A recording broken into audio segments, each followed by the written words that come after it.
Welcome, Gov fans, to Marvin L. Boring Gymnasium on this last regular season game before Christmas, and then it's also the district opener for Heritage and William Blount.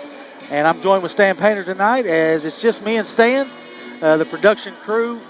We have one cameraman, Brad, on the camera, so we'll be winging it tonight. As bear with us. Any technical difficulties, we'll get it back up and going as Richard's on the road, and we'll get everything going as smoothly as we can. But welcome to Marvin L. Boring Gymnasium, as this is a big-time matchup, Stan, and the first big test for the Lady Govs, who are riding a 7-game win streak. Yeah, Robbie, it certainly is, and we'll get to that in just a second. But I do want to thank Richard. Did a lot of pre-work to get this on the air. If you'll remember, this game was not scheduled tonight. It was scheduled 2 weeks ago, and because of the bleachers weren't done, then it got kind of bumped to tonight. And with Christmas plans, Carter's out tonight as well, so it would be me and you. So hopefully, when the athletic directors rescheduled, they didn't check with us. No, you know.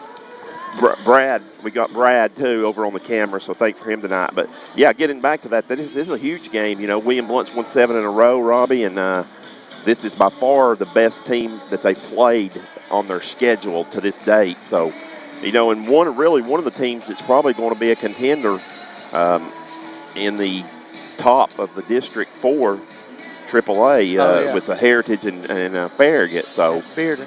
I mean, Bearden and Farragut's what I meant to say. Yeah, but so you know, it'll be a good test for William Blount. Probably a good test for Heritage as well. Yeah, let them kind of know where each other is right now. As William Blount, like we just mentioned, 7-game win streak. Heritage 8-2, 2 losses to tough opponents in Gatlinburg Pittman and the Webb Lady Spartans. So this will be a very intriguing matchup, as William Blount last year won all their winnable games.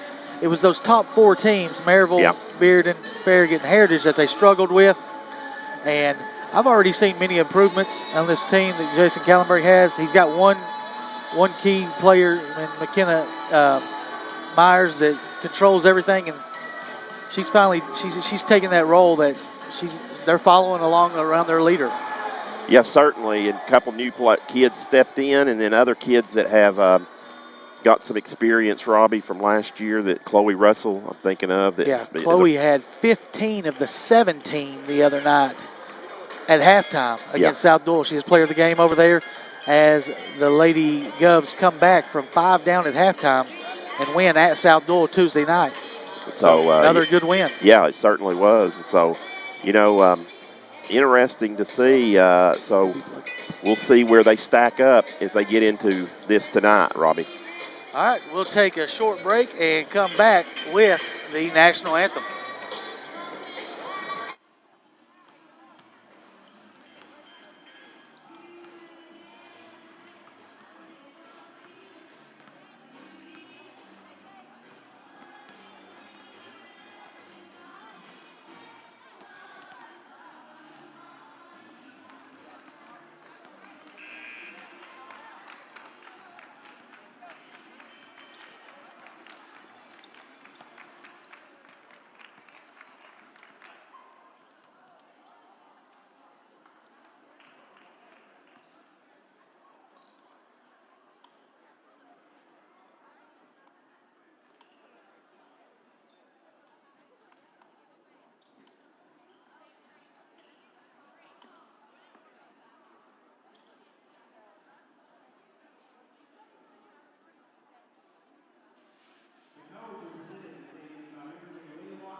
All right, William Blount Jr. ROTC now taking the court, presenting the colors, and then will be followed by our national anthem.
There's your national anthem, presented in colors by the William Blount Junior Air Force ROTC. All right, that'll be set up opportunity now for the Shell starting lineups. Stop in and see Sam down at the corner of William Blount Drive and 411. He's open to 10:45 tonight.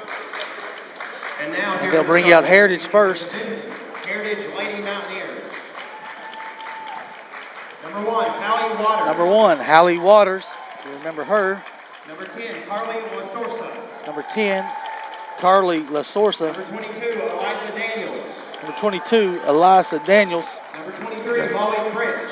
Number 23, Molly French. And number 24, Rebecca Gardner. 24, Rebecca Garland, their leading scorer. Had a big night on Tuesday. And the lights will dim here for William Blount.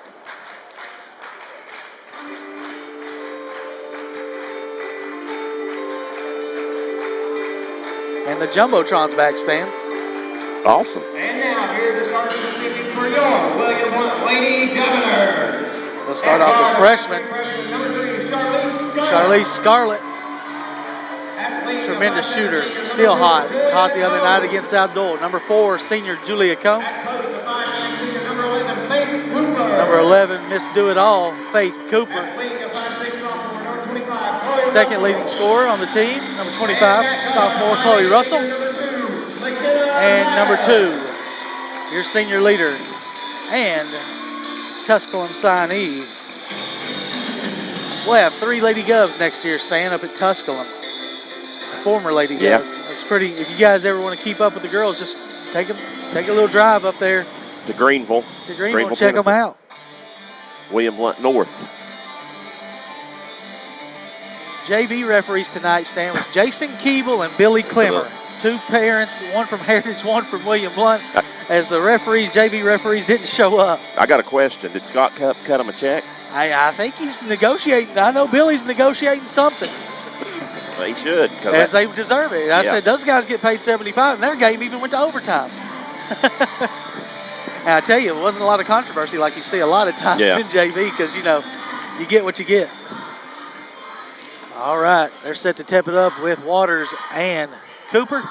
I'll let Stan Painter take it away. All right, thank you, Robbie. Of course, Heritage in their Columbia blue. Actually, they have something. A-cuff is called a... Maybe we got the wrong ball. I wonder if they get switched out with the boys' ball. That was a hard ball they had. Miss Roddy noticed it. Assistant coach Lindsey Roddy. So here we go. Heritage in the light blue, William Blount in the home white. Ball at tip grab for it, and Heritage is going to control it. And we're underway here as Molly French gets it over to Gardner. William Blount opens up in the man-to-man, and there's a deflection right off the bat, but Blount can't control it. And then there is an out-of-bounds, stepped on the sideline, excuse me. Rick Howard already lobbying the officials, wanting a foul, I think, right there. And Sean just gives him a little smirk. Come on, Coach. Of course, Heritage will come out. 12 seconds in the game. Heritage will be straight up man-to-man. It's a staple. Oh, yeah. As long as you can remember. And there's a cut for Chloe. They didn't get it to her, though, but here comes Myers. She's going to come, drive to the basket, lay it up, lay it in. Good. Nice take and a left-hand finish there, McKenna. So Blount off to a good start. So Heritage comes into front court. There's another pass, ill-advised. Heritage is able to keep it. That was from Waters, the senior. Robbie, a couple of these names on here, Daniels. And, turnover, Daniels. And there it is, off of Daniels' hand. Not a really good pass. Rick's already making a substitution. He's going to bring in Swaney, the freshman. Daniels and Waters, Robbie, played, seems like for a long time out there, haven't they? And Gardner, what's Gardner? Gardner's a junior. She's been there. French, too, is a senior. So very veteran team, although he does have 4 freshmen on the team as well that he's dressing out tonight. And, of course, as you said, the freshman, Swaney, who is checked into the game. Ball's out of bounds, going to be touched last by Waters, so it'll stay with William Blount. Yeah, a lot of coaches were hoping that she would pick their school. She went to Carpenter's down here and decided to go to Heritage.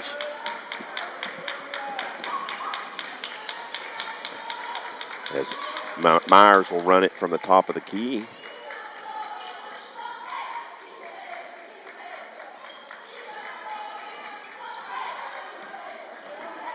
Penetration, Myers. A little bit of a push-off, got away with it, and good. 4-0. So the Swaney on Myers. Myers gave her a little bit of a push. Not a lot of contact there to get some separation and makes the basket. Good start for the Lady Governors. There's going to be a foul, I believe, on Myers. No, actually, it's not on Myers, Robbie. On the bump. It'll be Chloe's first, team first.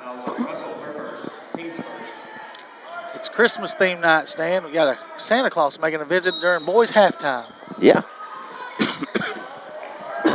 Excuse me. Nice take by Daniels. Daniels, and she lays it from the front of the rim.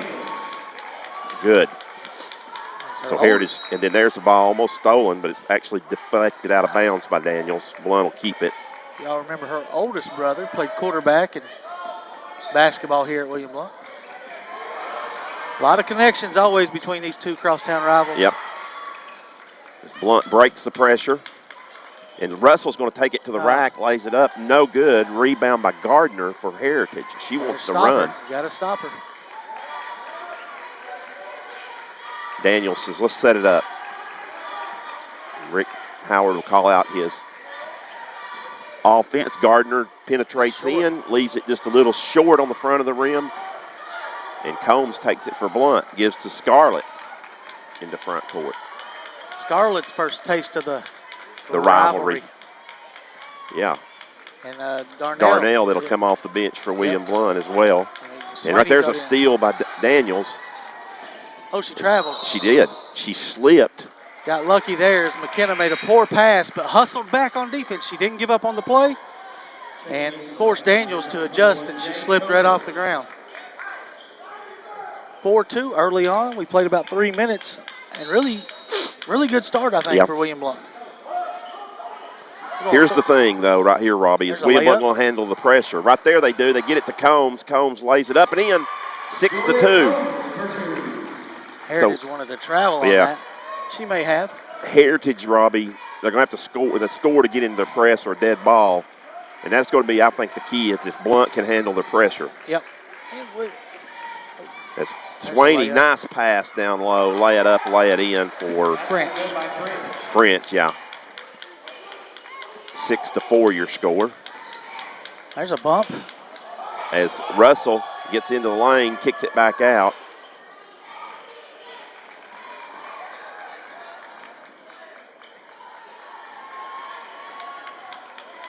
Step back. Short. Short on the three ball, and French is going to battle Combs, and French is going to come out of there with it for the Mountaineers, Lady Mountaineers. It's a carry. And here comes the three-pointer by Swaney, the freshman, no good. By McKenna. Blount wants to run, Myers does. And, it's going to be stolen by Daniels, but Daniels' foot. Has fouled 3 times, yet no foul has been called on her yet. As Carnes is coming in, as well as Heath, another freshman for Heritage, and then for William Blount, I think they got Emma McCarter. McCarter in, yeah. As Myers' shot is blocked by Carnes. No, Coker. Coker, who also had checked in as well, so. Rick Howard's gone to his bench early, playing a lot of players. And there goes Coker, shot no good, but rebound, played it back up by Carnes. And we're all tied at 6.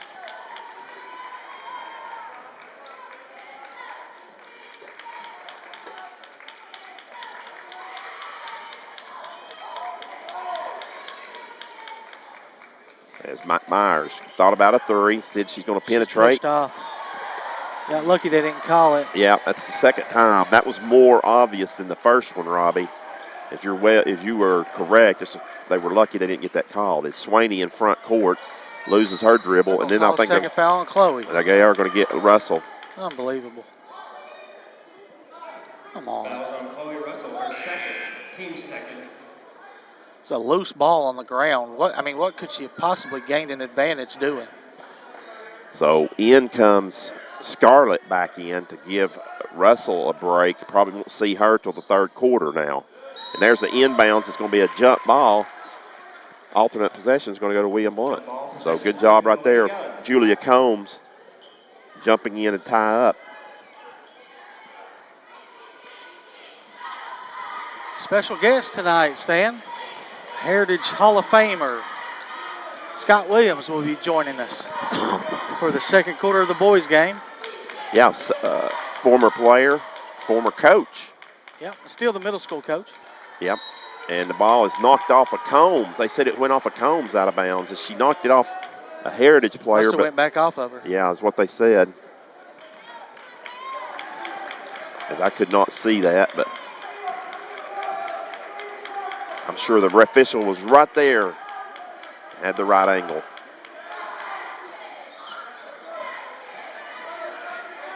As Swaney's going to drive, stop, draw a foul. He's called another one. This one's going to go against Scarlett. Wow, he's keeping them in it. 3-0 now. All three fouls called by Acuff against William Blount. Swaney cannot hit the free toss. The first one anyway. She gets two. She was in the act of shooting. And she knocks down the second one in Heritage with their first lead of the night, 7-6. As a matter of fact, they're on a 5-0 run here as Blount has kind of hit the drought scoring-wise as we approach the 2-minute mark here of period number one on a big night here at William Blount High School. Cooper's being hounded, no call. Yes, McCarter got it. They call those down there, but not figuring out the consistency so far. As there is a tie up, this possession will go back to Heritage on the other end. So 1:53 to go. Gardner's going to check back in for Swaney.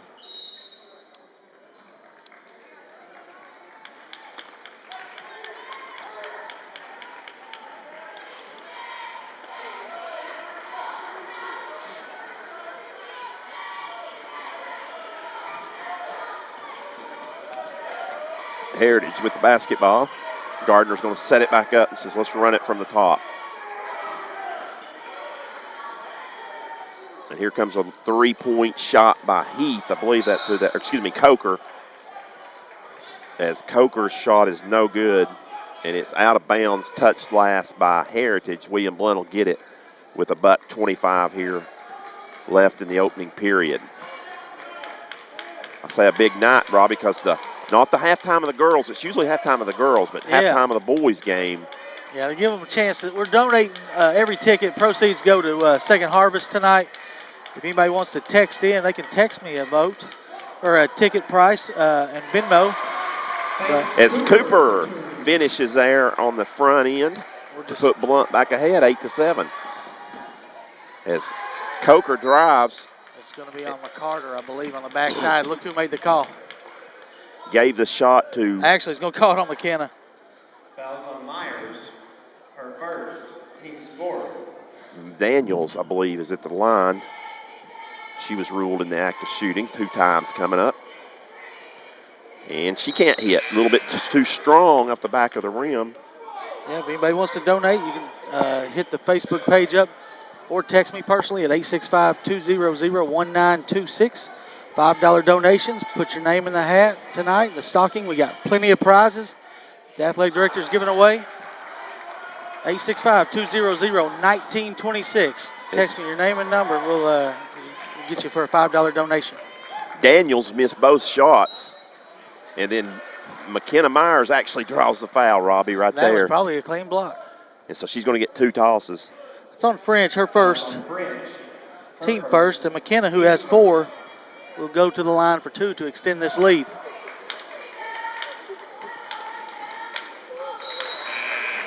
As Waters checks in for Waters will check back in for Daniels. Excuse me, that was not Daniels, that was Carnes. I think that was Carnes that missed those 2 free tosses. I said Daniels. It's hard to see the number, but McKenna Myers knocks both of hers down, and Blount is back up on top. Those are the ways to stay in this game when you're an underdog like William Blount is tonight. As we move down to the final 30 seconds, free drive to the basket, lay it in by La Sorsa. And Myers is going to go all the way, and she's going to take it. Nice job of changing her body right there, Robbie, and draws a foul. And being aggressive. That's on 23 again. French, her second. So she's got both of them for the Lady Mountaineers. McKenna, who just made 2, goes back to the line. Strokes it. 3 out of 3 now, and Eliza Daniels. It is Eliza, yeah.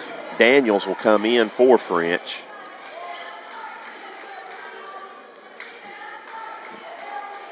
And Myers will drain them both, Robbie, as you said. So she's Blount got 8. Keeping up. So 23.1 to go.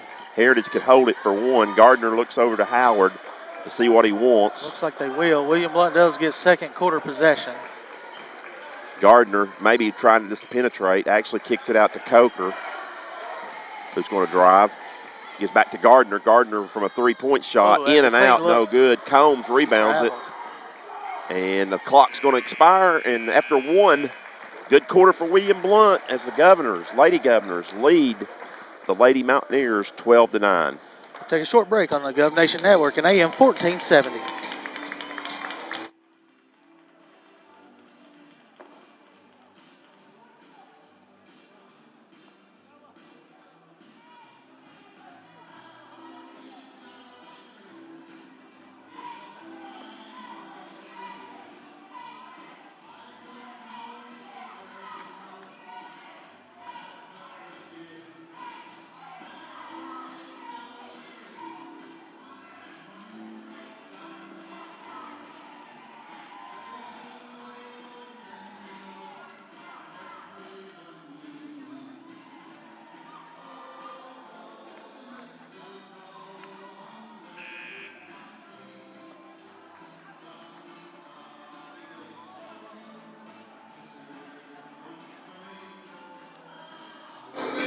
Back at William Blount High School, the Marv.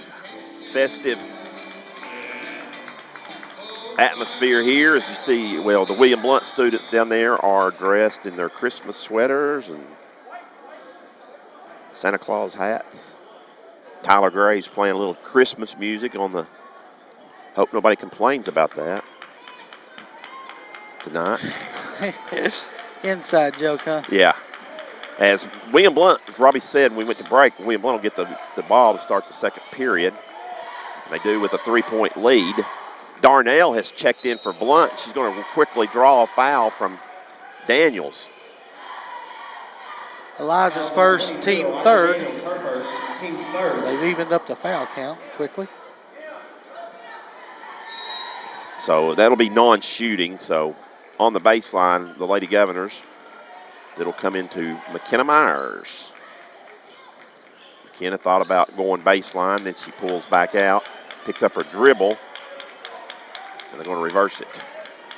William Blount with 2 freshmen on the court. Actually, excuse me, Darnell, the freshman. McCarter is sophomore, I believe, Robbie. And William Blount turns it over in the front court, so it'll go back to, actually, McCarter is a senior. Heritage in the paint, driving, stopping, shooting, scoring is La Sorsa to cut the lead to 1. And then we're going to have, I'm not sure what was called right here. It's going to be William Blount's ball. I think maybe Heritage maybe just deflected it and it went out of bounds. Nothing went up on the board. So no foul reported. Kind of had me blocked by the angle from, and there's a turnover though, as if McCarter can't handle the pass, it goes out of bounds. As with 6:59 here in the first half, 12-11 your score. Reminds you still have time because boys halftime is when the big creamsicle versus Santa Claus. And there's a drain, a big three by La Sorsa. So La Sorsa, Robbie, kind of heated up a little bit here in the second period. Actually, I think she scored 7 as McCarter's three-pointer is no good. Rebound by Coker for Heritage. And Heritage races in the front court, and a foul is called as Heath powers up. It's funny that Acuff called it from over here, but the referee over there, Kevin, Fouls on 11, Faith Cooper. didn't call it. Her first, team Smith. 14-12 your score, so. Wow, Heritage is leaving the door open. Swaney will check back in. Is this Heath at the line? Yes. Swaney checks back in for Just Coker. got 2 new tickets into the drawing is Blake Sinclair, Rule checks in for William Blount. defensive backs coach here at William Blount. Put his name, both of them, on the creamsicle. $10 donation to the Second Harvest. Chance to win plenty of prizes tonight. Heath hits the second. William Blount Rule checks in for William Blount for Combs. So Heritage with their biggest lead of 3 points, 15-12. Pass comes in to Myers. She gets back to McCarter, who's going to race to the front court. Ball's tipped out of bounds by Gardner. It'll stay on William Blount's end. So William Blount has been able to handle the press pretty well thus far. And right there, though, the pressure defense almost forces a turnover, but Myers was able to retrieve it right prior to the sideline.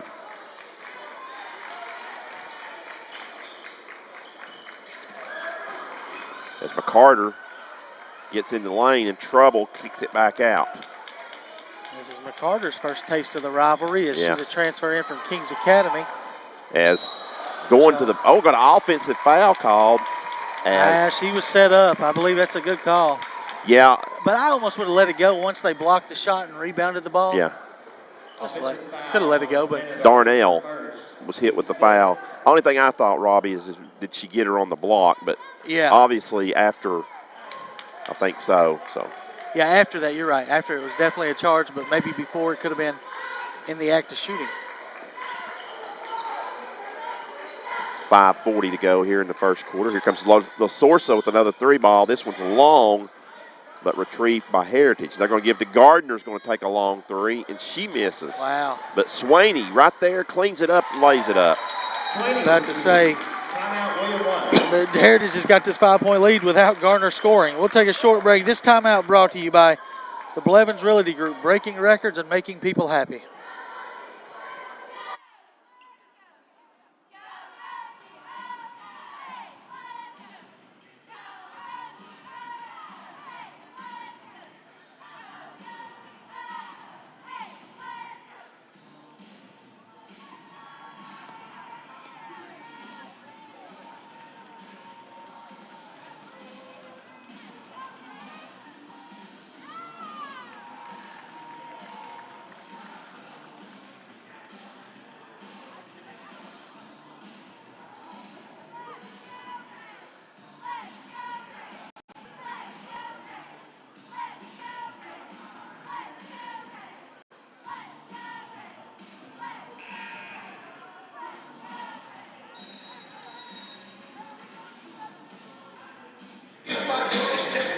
Back at William Blount High School, Robbie, my favorite time of year as bowl season kicked off today. Yes, it did, and a big upset. Is Middle Tennessee State. Yep, beats Toledo. 31-24 that final. I think there's another game tonight, and I think 6 on the docket tomorrow.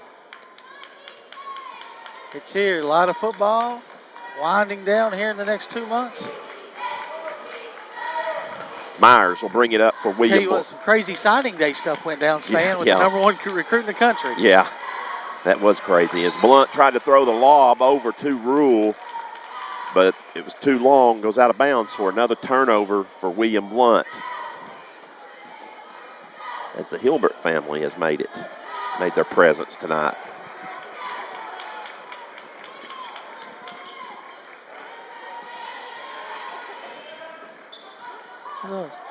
As Heritage Red. trying to run their offense here. 4:50 to go in the half. Swaney's going to run it from the point, and they're going to get a timeout from Rick Howard. He didn't like what was going on. They looked a little confused. Yeah, this one's going to be brought to you by East Tennessee Insurers, delivering peace of mind, one policy at a time. Stan, we'll keep it here. Yeah, 30-second break, so we'll keep it here. You know, Robbie, you was talking about those bowl seasons, but NFL news coming down today. A couple Games postponements. Monday. Yeah, and then 2 games moved to Tuesday. The Redskins, Eagles. And this is first week of fantasy playoffs, Yeah. so a lot of people got things going on that. So, this is this COVID. I think they got something in the works to make it quicker to get out of protocol. Yeah, of course, the NBA's having a few problems with it. The NHL as well. NHL, the couple of teams have had to pause. College basketball, Kentucky, Ohio State. Yeah, they got Kansas and UCLA. UCLA's out, so they're Kentucky's playing North Carolina. North Carolina instead. Yep. Yeah, tomorrow. Back in action here as Heritage basketball. Swaney's going to penetrate in, kick it. Blount doing a good job on the defensive end. It's a really clogging up the middle. Shot actually good. Soft rims here. Nice shot by the freshman. Yeah, that's pretty good defense by Blount, you know. And they've fallen behind by 7 here, Robbie, and they're in need of points. I don't think they've not scored, have they, the quarter? No. So as Myers dribbling up front. Yeah, it's 10-0 this quarter. As Combs gets it back to Myers. Somehow Myers got to get the angle. Well, you know, I don't, as ball comes to skip past over to Scarlett, but she had to move to set and was not able to shoot. And here comes Swaney in front court, and it's going to be a tie-up, Heritage basketball. You don't want to do it, but Kallenberg's got to think about maybe getting Chloe Russell back in the game with 2 fouls. She's got to learn to play with fouls. Yeah. Last time we had them on, or 2 games ago, she picked up 2 early on. This could be a learning opportunity for the young sophomore. Well, the thing, you know, they've fallen behind. And yeah. You ain't going to win without her. Right. So you need her.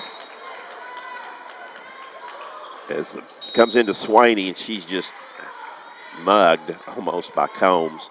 That'll be the team's 7th, so 1-1. Team 7. It's going to send the freshman who's 1 for 2 on the line. What's her first name, Stan? Carson. Carson? Okay. Strong. Misses the free throw, but Heritage is able to keep it alive as LaSorsa gets in there. Comes back out. Gardner's going to set it up for the Mountaineers. William Blount's almost went 5 minutes this period without a point. As Coker may have traveled, and she did.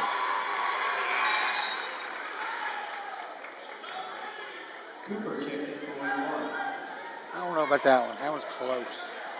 It looked awkward. When it looks awkward, that's what the referees call it.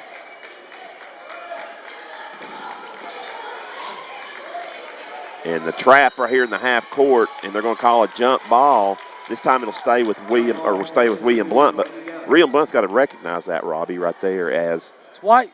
It's white ball. It should be white, shouldn't it? It's white ball. White ball. Yeah, they got it straight now.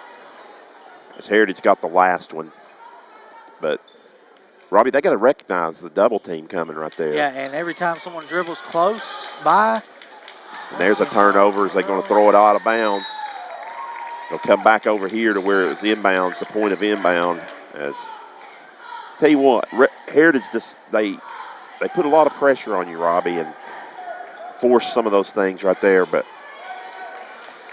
yeah, they do.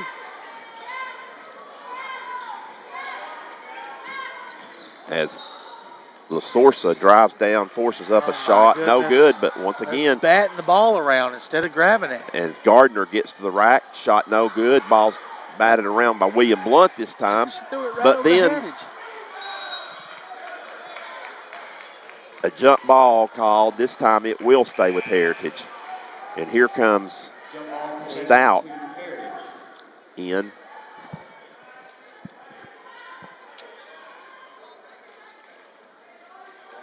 Just trying to survive here. I mean, we've had the rebound 3 times and gave it away there.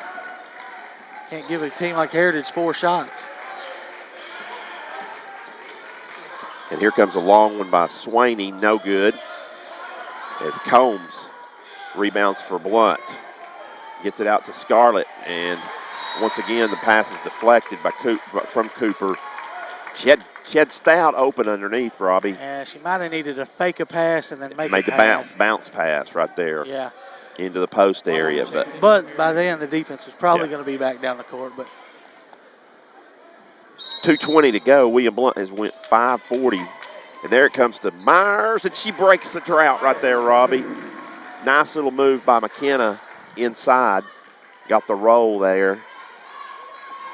And Blount's first 2 points here of the second period. Took 6 minutes to score.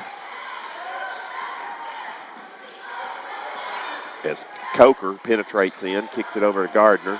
Yeah, Heritage up by 5. Gardner hasn't scored. Their number 1 scorer. Travel. There's a travel that was not called. But anyway, William Blount gets it.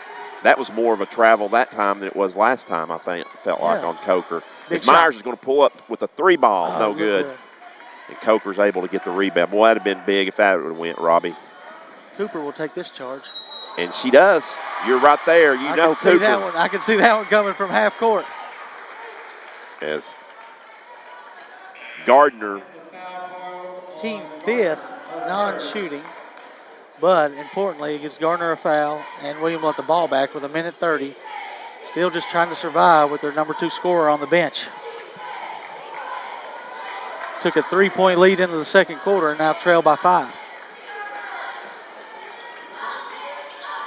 And there is Combs.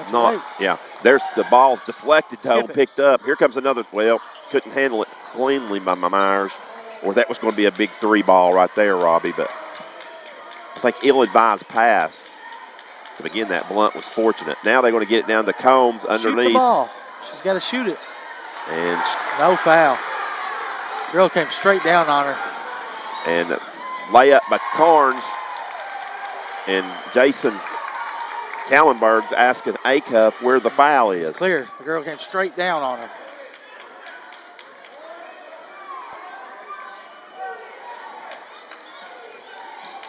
Rick Howard is very close to getting a technical foul with him and Acuff. Is he mad about the push? Because I don't know exactly, but Combs might have retaliated with a push.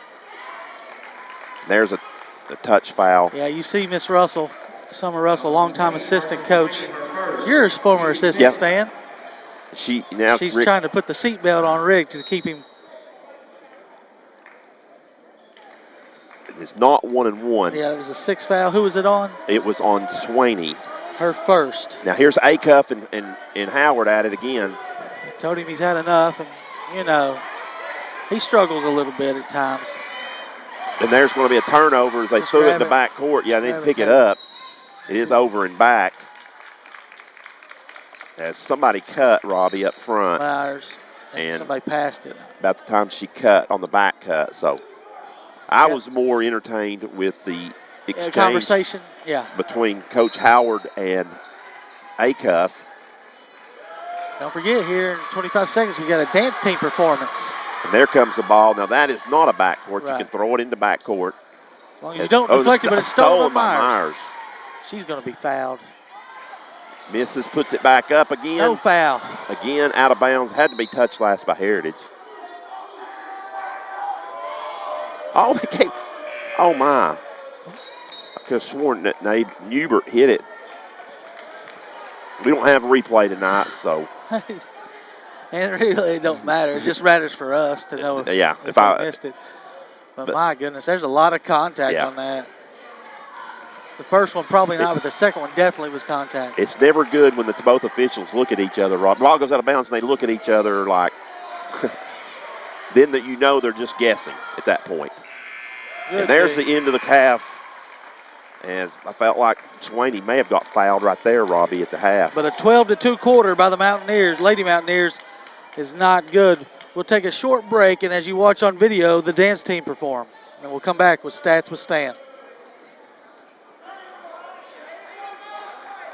Fans, at this time.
senior night.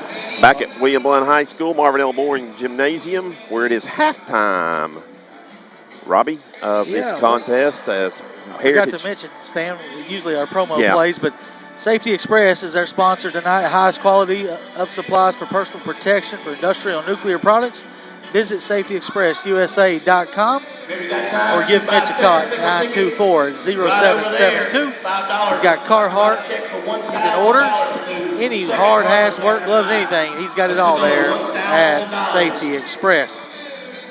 It's now time for Stats with Stan, and that will actually be this first half will be Robbie. And, of course, that's brought to you by Tim Tipton. If you need a realtor, give Tim a call. See the numbers will scroll across the screen there, but he does a great job.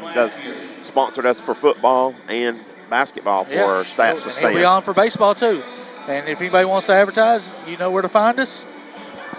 You guys make this possible for us to bring you guys the games. We'll start with William Blount, who trail on the scoreboard with 14 points. McKenna Myers had 10 of those 14. Julia had 2 and Faith had 2. There's your 14 points for the Lady Govs. Heritage was a little more balanced as they had 10 from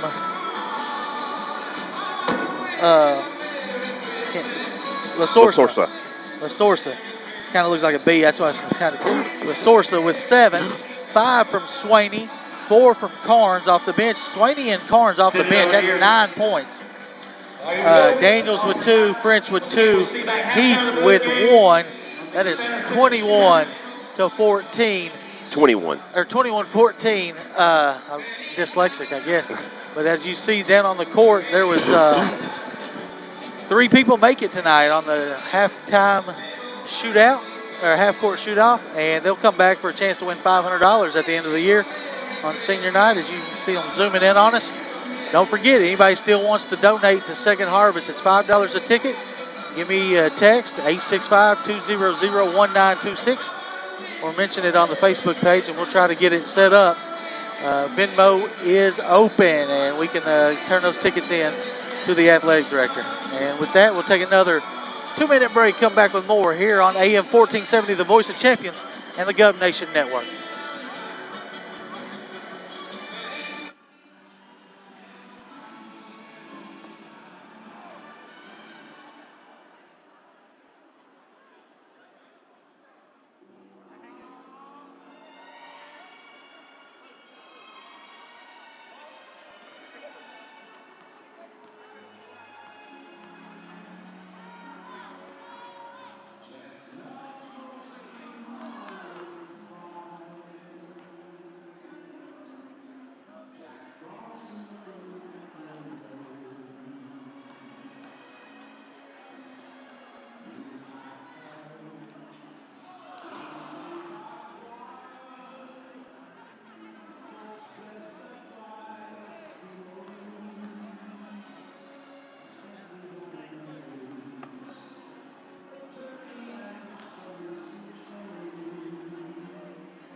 Back at the Marvin L. Boring Gymnasium, Robbie, where William Blount had a cold second quarter and find themselves down 7 points. William Blunt's going to have to find some more offense other than McKenna Myers, aren't they? Yeah, and I think it was sitting on the bench with 2 fouls, unfortunately, and hopefully Chloe can play the rest of the game without foul trouble and get into a flow. As you really got to think that's part of the reason William Blount got down by 7 there.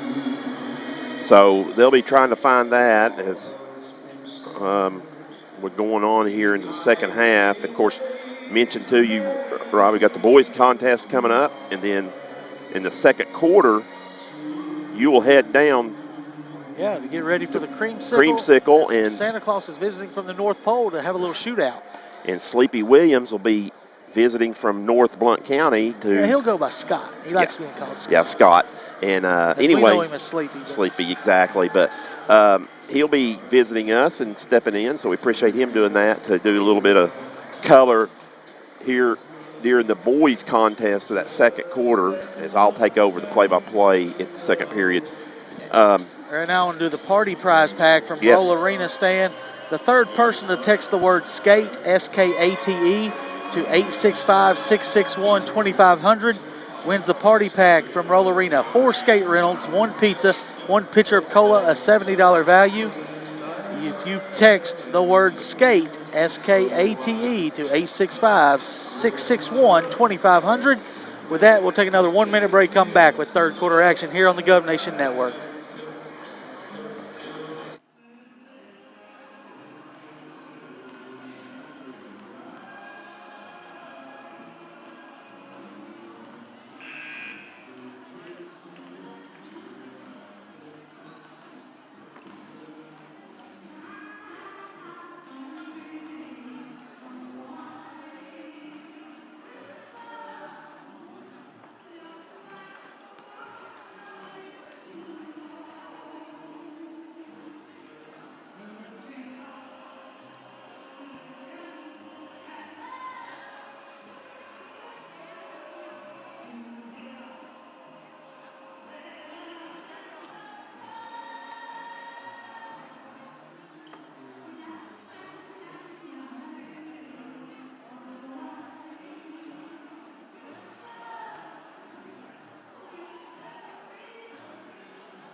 Halftime wrapping up here at William Blount with the Lady Governors finding themselves down 7. It will be their basketball to start period number 3. Looks like all the starters Looks back like in for both teams. Yep.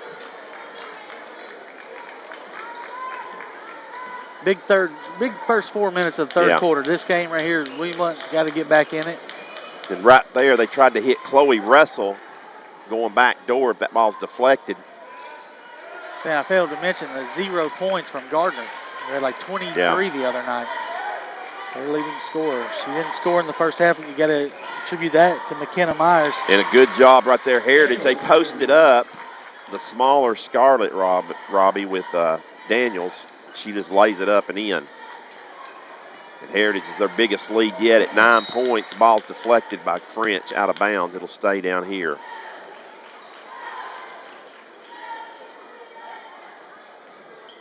I bet that French older brother played for Heritage. Yes. Prater. Yes, that is look correct. Similar in the face. He also was a very good baseball player at Heritage. And we've got a jump ball. This time it's going to go back to Heritage, Robbie. That was a foul on Chloe in the first quarter. Similar thing like that. They just And I think Jason Kallenberg was pointing that out to Sean.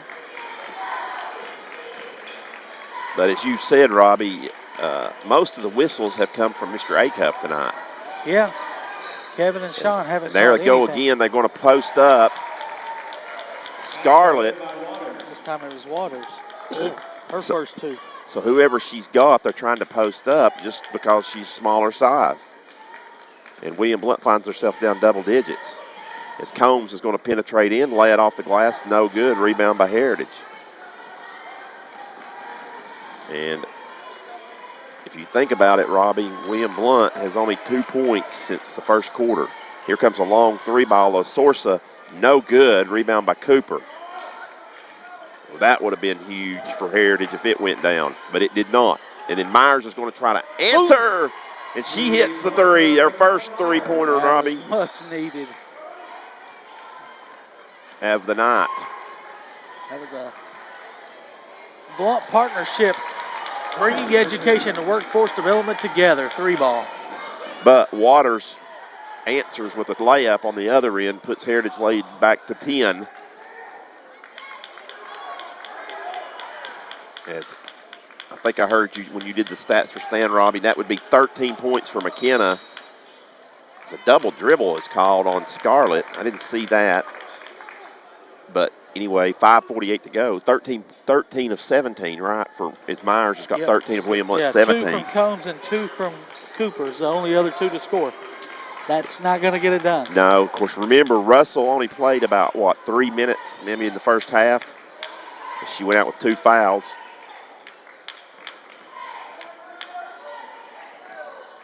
As Heritage looking to run their offense.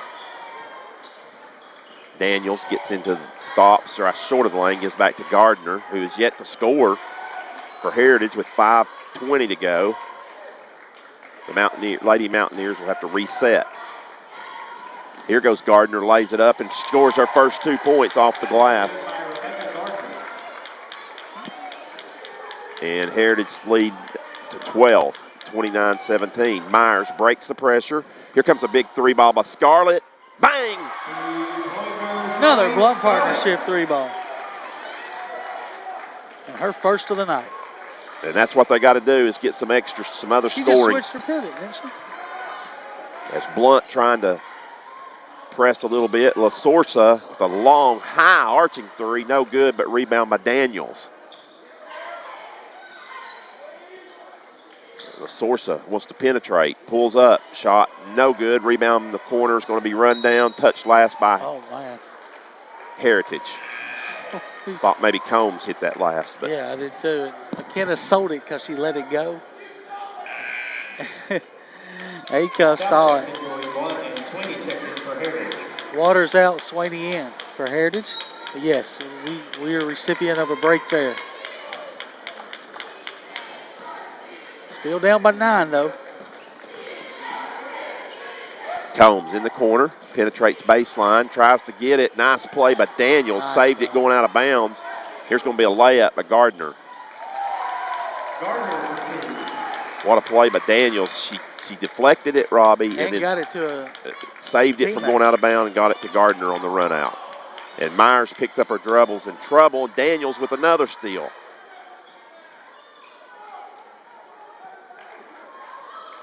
You know, Robbie, it's been the half-court pressure defense, I think, that's really shut William Blount down. Nice steal by Myers. Can't come out with it, and Gardner misses. Good box out by Russell, though, for William Blount. But every dribble, every rebound, every shot is contested. And William Blount had a wide-open player on the block. Scarlett takes it, takes a little runner on the baseline, misses it. Rebound by Heritage. Lasorsa gets to the rack and draws a foul. If it's on Russell, it should have been on the ground. She fouled her before the shot. Fouls on Russell for third. Team's first. He called it once she got into the act of shooting. This will be Lasorsa's first chance. But she misses. Heritage is not. One thing they have not done well is shoot free throws, have they? 1, 2 out. They've made 2 and they've attempted. They're 2 for 6. No, 2 for 7. 2 for 7, and they're now 3 for 8. As Lasorsa hits the back end, she's going to come out. One of those was the front end of a 1-and-1, so it made it feel worse. As Carnes comes in for her.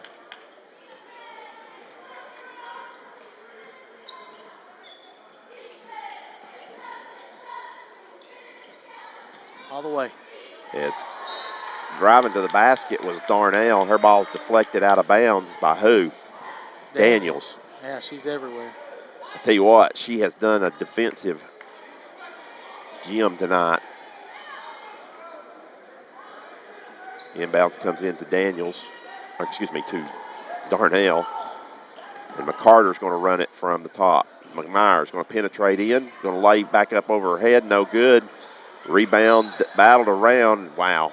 Should have been a foul. Should have been over the back on Stout. It goes off of Daniels out of bounds. So Blount got a break there. But they turn it over on the inbounds. So Blount in big trouble here. There's a lob by Carnes, and Myers is able to get it. And then that is French who ties it up. Stay on William Blount. Alternate possession stays with William Blount. Waters back in for Gardner. And I believe Coker checked in as well. The stifling defense for Blount. Yep. I mean, against Blount Heritage, for Heritage. McCarter with it. She can shoot it. Maybe she'll get a couple clean looks.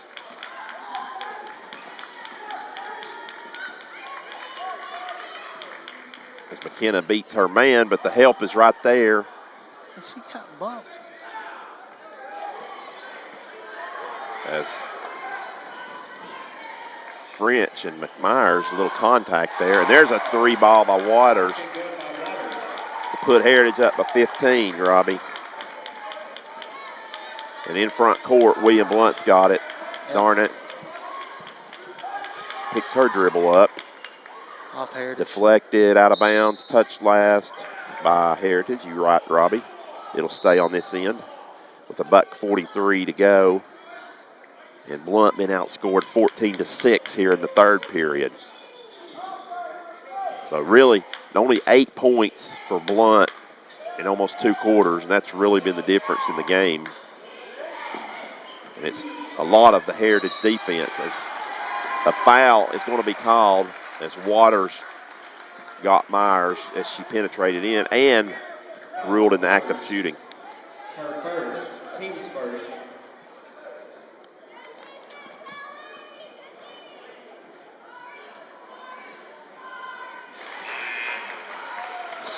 McKenna knocks the first one down. Heath checks in for Heritage.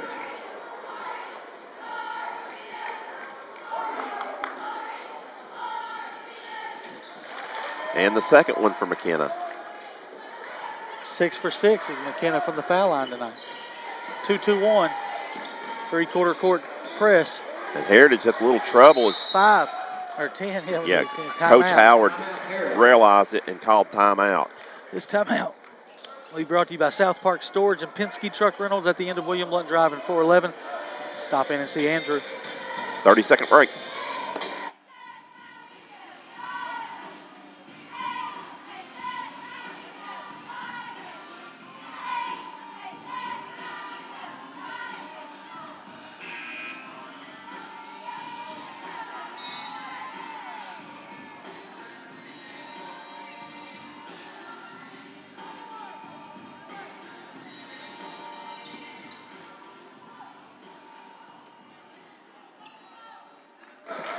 Late third quarter action here.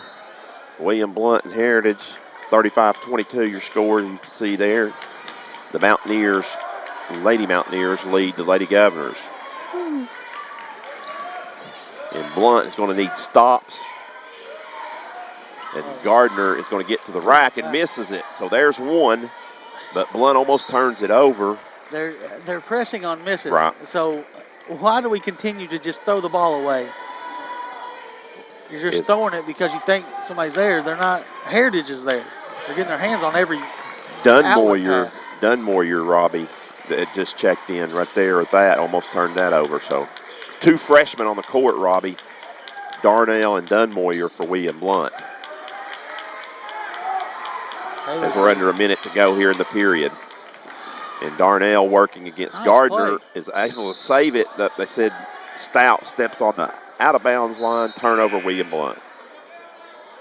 Scarlett checks in for the Lady Govs. So Scarlett's going to check back in for Darnell. So still 2 freshmen on the board, Robbie, or on the floor for the Lady Governors. 1 for Heritage is Swaney. As Heritage breaks the press and gets into front court, Gardner's going to attack. Looked like she may have walked. She definitely drew contact. I think she definitely drew contact, but I felt like she took that extra step before the contact came. She'll shoot 2, though, 36 seconds.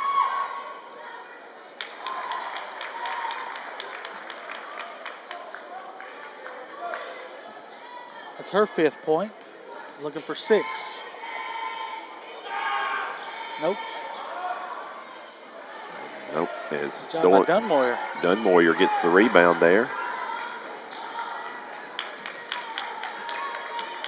As Heritage has already broke out the newspapers over there, Robbie, their student section. I don't know.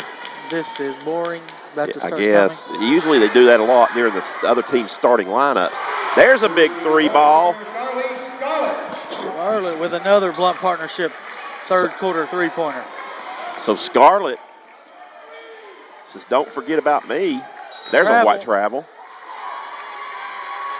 And we'll get 1 shot. Maybe here with 2 seconds. Maybe McKenna can get one up. 2.6, as you said, Robbie. Heath traveled there. And it looks like they're going to pick up McKenna early here, which is a good strategy. It comes into her. She's going to get the half shot off. It's going to deflect it and goes out of bounds as the quarter ends. 3 in the book here at William Blount High School with the Lady Mountaineers leading the Lady Governors 36-25. Don't go anywhere. We've got an exciting 4th quarter coming up.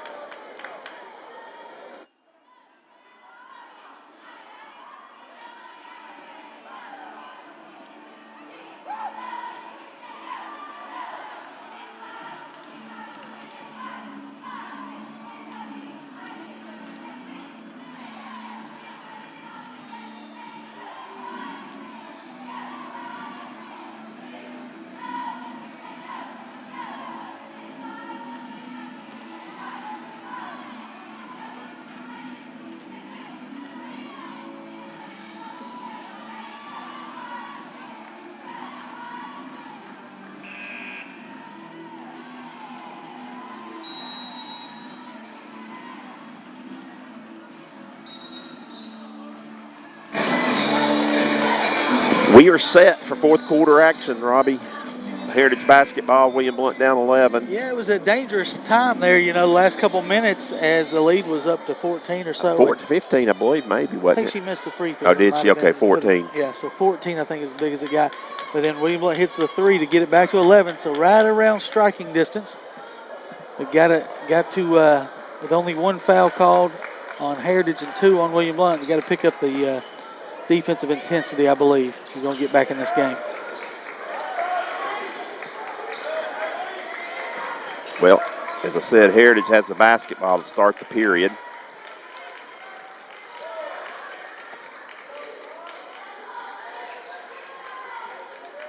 And Gardner looks for a seam, gets to the rack, lays it off the glass. So Gardner, who's held scoreless in the first half, has scored 7 here early. We're in the early part of the 4th. And Heritage goes back up by 13.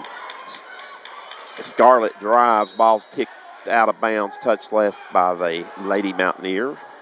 Is it not surprising that they have 1 foul call the way they play with their hands? It is. Their hands are all over the place. It's just a. And that's the thing, Robbie. If you get a crew that's not going to call it, it's not going to call it tight. It's almost impossible to beat them. Right. It's because, and that's not a bad. I'm not saying that negative. They're doing it the right way. I agree. And but that's just the way they play the defense. If they let them play it, they're going to out-muscle you. So there's an offensive foul. What in the world? Okay, I think he called it on Dunmoyer, yeah. But it ain't a. How can it be a player control? It's not a player control. He made the wrong signal. He should have called a block, is what he should have called. Illegal screen. Illegal screen, yeah. is what it was. He made the wrong, he called a player control, and I think that's what Jason Kallenberg was asking, and I was too. I was blocked off by the monitor. But I didn't see it, but that doesn't mean it didn't happen. So hey, obviously, I think Jason's talking to her about it right now. But still, when he said player control, I'm like, Chloe's the one with the ball. Now here comes the other one. He's doing the same signal. Illegal. Yeah, he's calling it illegal. He did give the illegal motion doing it again. To begin with. Is that a new signal? I don't think so. So regardless. Who did that one come? It's on French. Her third. So.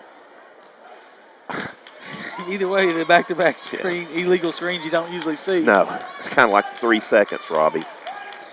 Yeah. There's a steal by Daniels.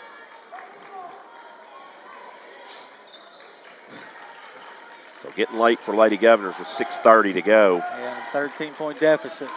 And now that might Carnes. Be a good thing. They fouled on the ground. Julia. As Carnes had her girl posted up, Julia Combs, and the foul is on the ground with only the 4th team foul, Robbie. You're right, 6:21. That would have been easy 2 points. But they're going to get it on the backside, but Carnes misses the layup. Nope, gets a rebound over it. And La Sorsa does not miss. And that's an adios. Adios tonight, brought to you by Anywhere Movers. Give Alvin a call at 865-235-4108. As Stout can't finish on the other end, La Sorsa saves it over to Gardner. We're under 6 minutes to go. Pull up by Gardner, no good. Rebound, William Blount crashes the board there. Yeah, they had 3 girls in there. Here comes McKenna. McKenna almost walks, never left the ground with the other foot. Nice. And Stout draws the foul. It's going to be on Daniels. Her second, third actually. Pretty good adjustment by McKenna. Was getting ready to shoot, Robbie. And the girl kind of got her, and she never left the floor with the 1 foot. So it was not a walk. Stout can't hit the free toss. Swaney and Prince check in for Heritage. McCarter checks in for the Lady Govs. Coming up between games, of course, we'll have stats with Stan. Robbie will have that rundown. Try to get you an area update. I know there's a big one over Maryville Alcoa tonight, the girls contest. A struggling Maryville team. And a really good Alcoa team, but missing a couple of players, I believe. Yeah, and also played a very tough schedule at this point, Robbie. They don't have a winning record, and there's a jump ball. How is that not a travel? Not sure. That's a travel any other time. I believe Alcoa, they lost to Bearden earlier in the week, didn't they?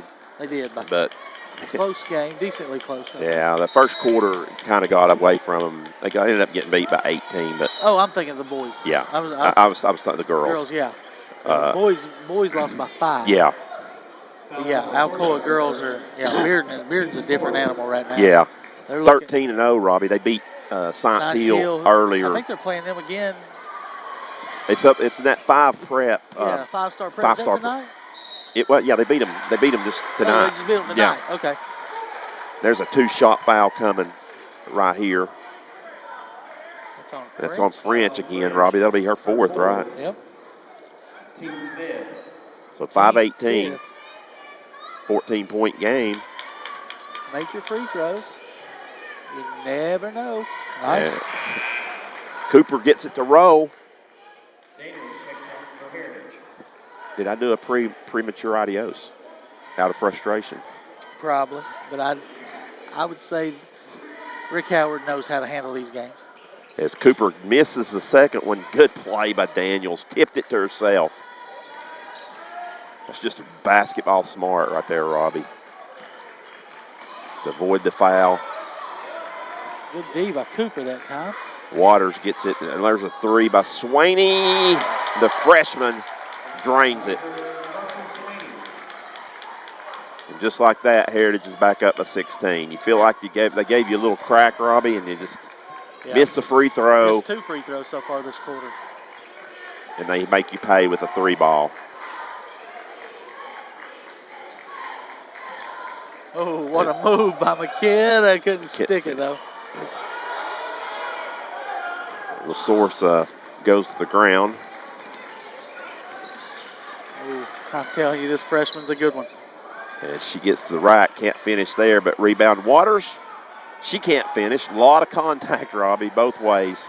They just put their hands up, really. They made it look like there was more than there was. As McCarter was wanting the skip pass on the other side, Russell is going to draw a foul from Daniels. Fourth on Daniels. Wow, I didn't realize that's her fourth. Yeah. 16 fouls, so we'll be shooting on the next one, the Lady Governors. So, Robbie, we went from 1 to 6 pretty quick. 16-point lead. Count is on. Russell's going to have to get it in. Finally gets it over to Scarlett. She double dribbled. That's a good call. She hesitated. I think that's twice she's done that tonight. So Blount will pick up with the 2-2-1 press with 4:05 to go. Gardner. Ball's deflected to Coker. William Blount wanted a walk. She walked first. They instead get a foul called. Well, that was the last thing that happened. There was a walk, then there was a jump ball, and then there was a foul. So team's fifth. So, Robbie, the start of the fourth quarter, I think there was 3 total fouls called in the second half. Now that we are at 11, in about 4 minutes, they've called 8 fouls, which William Blount would want that, but it's a little late now. It's nice move. Coker gets to the rack. I can't believe that's her first 2. Looks like she's had a As pretty good Myers game. on the other end can't finish on the roll. Rebound by Heritage. And here comes Gardner with a 3, no good. But once again, Heritage just beat you to the loose balls, Robbie. Yeah. And kick it back out to Gardner, who says, let's just set it up and run a little clock right here. 3:10 to go. Gardner's going to penetrate. And Heritage saying, hey, we don't have to be in a hurry. We got an 18-point lead under 3 minutes.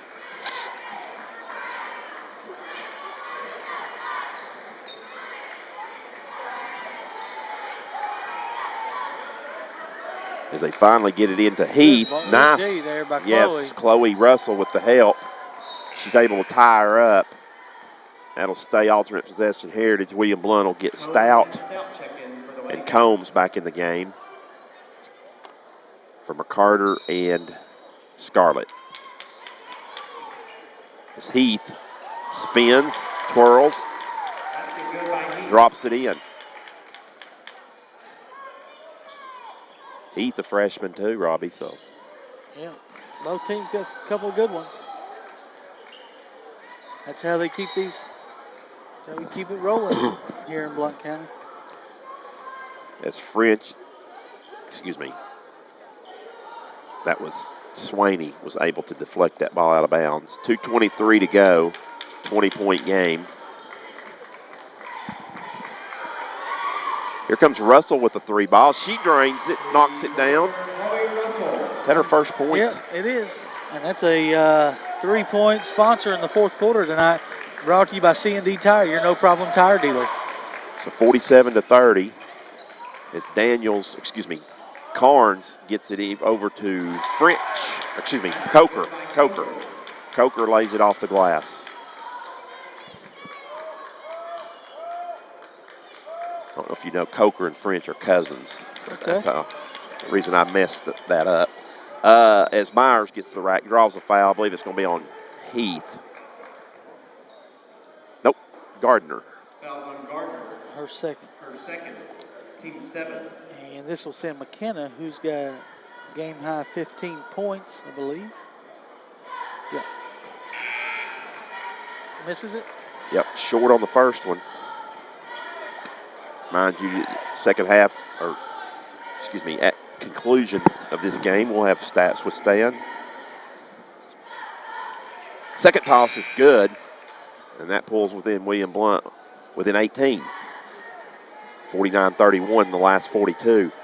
We'll have stats with Stan. We'll try to get you an area matchup and then scores. And we'll try to, Robbie, talk a little bit about this boys contest. Heritage boys coming in here playing a little better than they have in years past. And there's a double dribble. As new player that's checked in is Olivia Boyce, freshman, 5'10" freshman as well.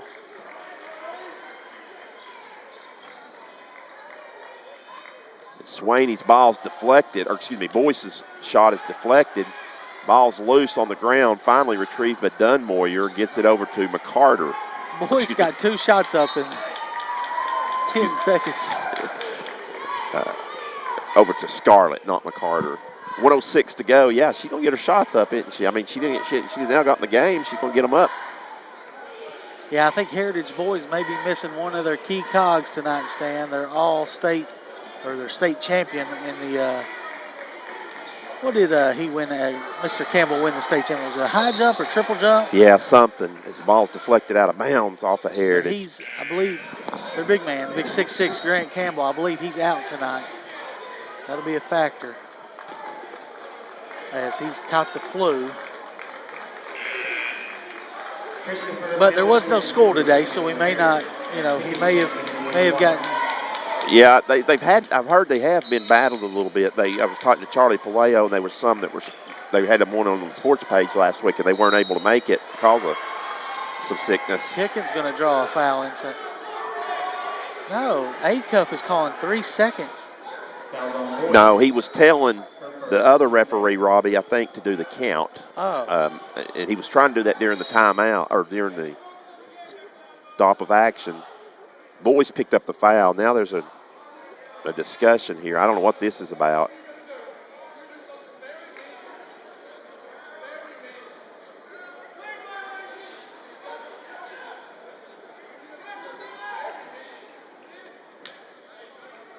Technical foul.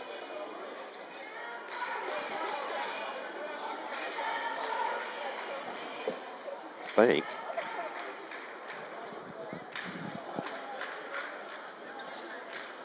Illegal jersey number 5. Do we have a number 5, Stan? They have a number 5. They have a number 5. So 2. What are they looking? Apparently, it must have been recorded wrong, Robbie, in the book, is what I'm thinking. What was recorded wrong? The jersey number. Anyway, Pickens at the line for 2. This is the free toss. It's 49-32. Oh, whoever had the foul had the wrong jersey number, but they found her? I'm not sure. As long as she's in the book, they can change the number. Right. It's not a technical. It's not. Yeah, it wasn't technical. So either way, Pickens makes them both. Good shots by Haley. And down to the 16, 45 seconds to go. There's a steal in backcourt by Dunmoyer. She can't finish on the layup, though, is also in the game, I think, as Bailey Hamilton. Look at boys. As the ball's deflected out of bounds, touched last by Stout with 27.6. 49-33 your score. As Heritage is going to go to 1-0 in the district. It's the first district game for both teams. A little late, but with the new reconfigured district, Robbie, these games, most of these district games are going to be in January. Oh, yeah, going to be a lot in a little bit of time. There's a foul. It's going to be on Heath. So that'll be 1-1. That's team foul number 9. Pickens will go back to the line. So, Robbie, this is Stout. She's 1 for 2. Oh, excuse me, Stout. I'm sorry. This is only the second district game of the whole district, the 16 district played early on. Yeah, with the new alignments, well, actually misses the 1-1. Only 6 teams. There's not as many games you need, so only play 10 district. Each team will play a 10 district game. Heritage runs the clock out, and they get the win tonight by a score of 49-33 is your final. And as I said, they will go to 9-2 on the season. William Blount's 7-game win streak is snapped. Blount drops to 0-1 in district play. And we'll take a short break, and then we'll be back here with Stats with Stan as Robbie, I'm not sure what's going on here, but they're sending, the officials sent, is it because the kids are on the floor? Acuff sent the other 2 officials off, and then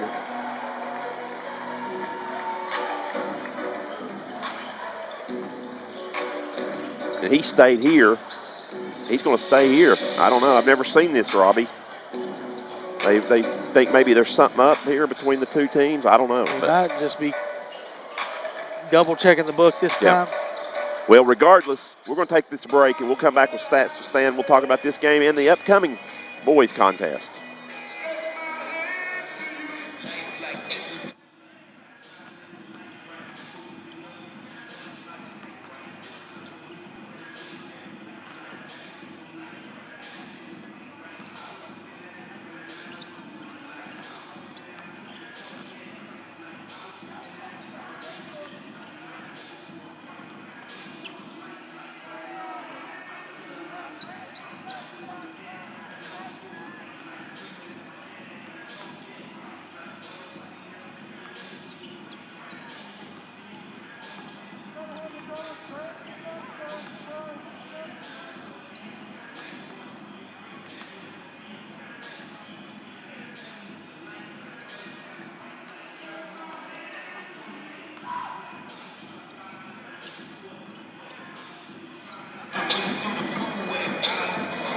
Back at William Blount High School, you see the boys warming up for the pregame here.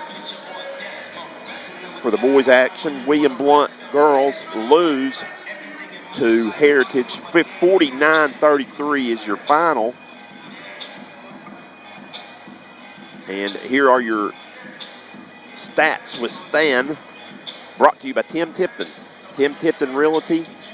Hey, if you need a realtor, give Tim a call. See his numbers come across right there. He can take care of all those realty needs for you here in the Blount County area, East Tennessee area. Tim Tipton Realty.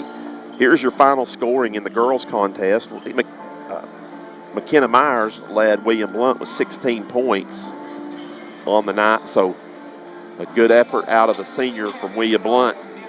Unfortunately, there was not a lot of more balanced scoring on there, as Scarlett added 6, 3 each from Faith Cooper and Chloe Russell, who battled foul trouble early on. Julia Combs had 2, and Haley Pickens with 2, and Taylor Stout had 1 point to round out the 33 for William Blount. On the Heritage side, they only had 1 person in double figures, but they were a lot more balanced, as Carly Lasorsa with 10 points led them. They had 8 points out of Swaney, 7 points for Rebecca Gardner, 7 points also for the senior Haley Waters. Then you had 4 each from Coker, Daniels, and Carnes, 3 points from Heath, 2 points from Molly French to round out the scoring for the Heritage Lady Mountaineers. Once again, Heritage wins this contest. 49-33 is your final. Be sure to give Tim Tipton a call for all your realty needs. Take another break. We'll be back here at William Blount High School. Don't go anywhere.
Back at William Blount High School as warm-ups continue at this post-game show brought to you by Safety Express.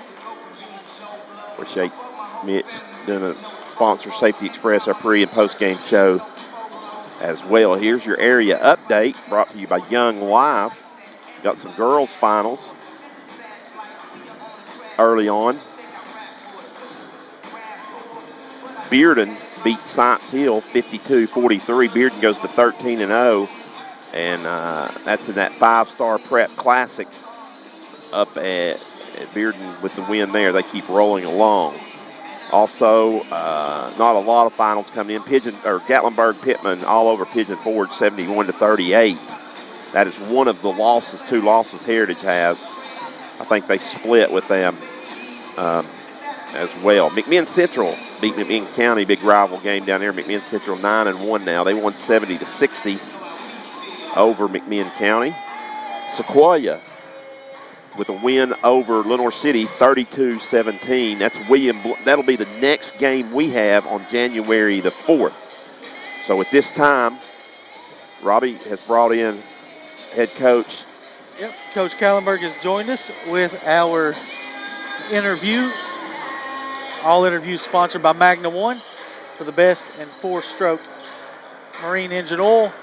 Visit magna1.com. Jason, good start tonight. Got the first quarter lead. We were talking up here. Chloe had picked up her second foul. She had to play didn't get to play the whole second quarter and about 6 minutes of the first quarter. And you were just hanging on there in the second quarter, kept it within striking distance, but in the third quarter they kind of extended it there late. Hold on, we got to turn that. There you go. Yeah, I mean, we talked about that at halftime and after the game. I mean, bottom line is she's got to be on the floor. Yeah. When she's on the bench, I mean, we struggle, and it's something where she's got to play smarter on the defensive end. And you don't want to take her aggressiveness away because she's a kid that plays so hard. I mean, she's exactly what you look for as far as effort and that kind of stuff goes. But, she's got to shore up some of that stuff because we need her on the floor. Yeah.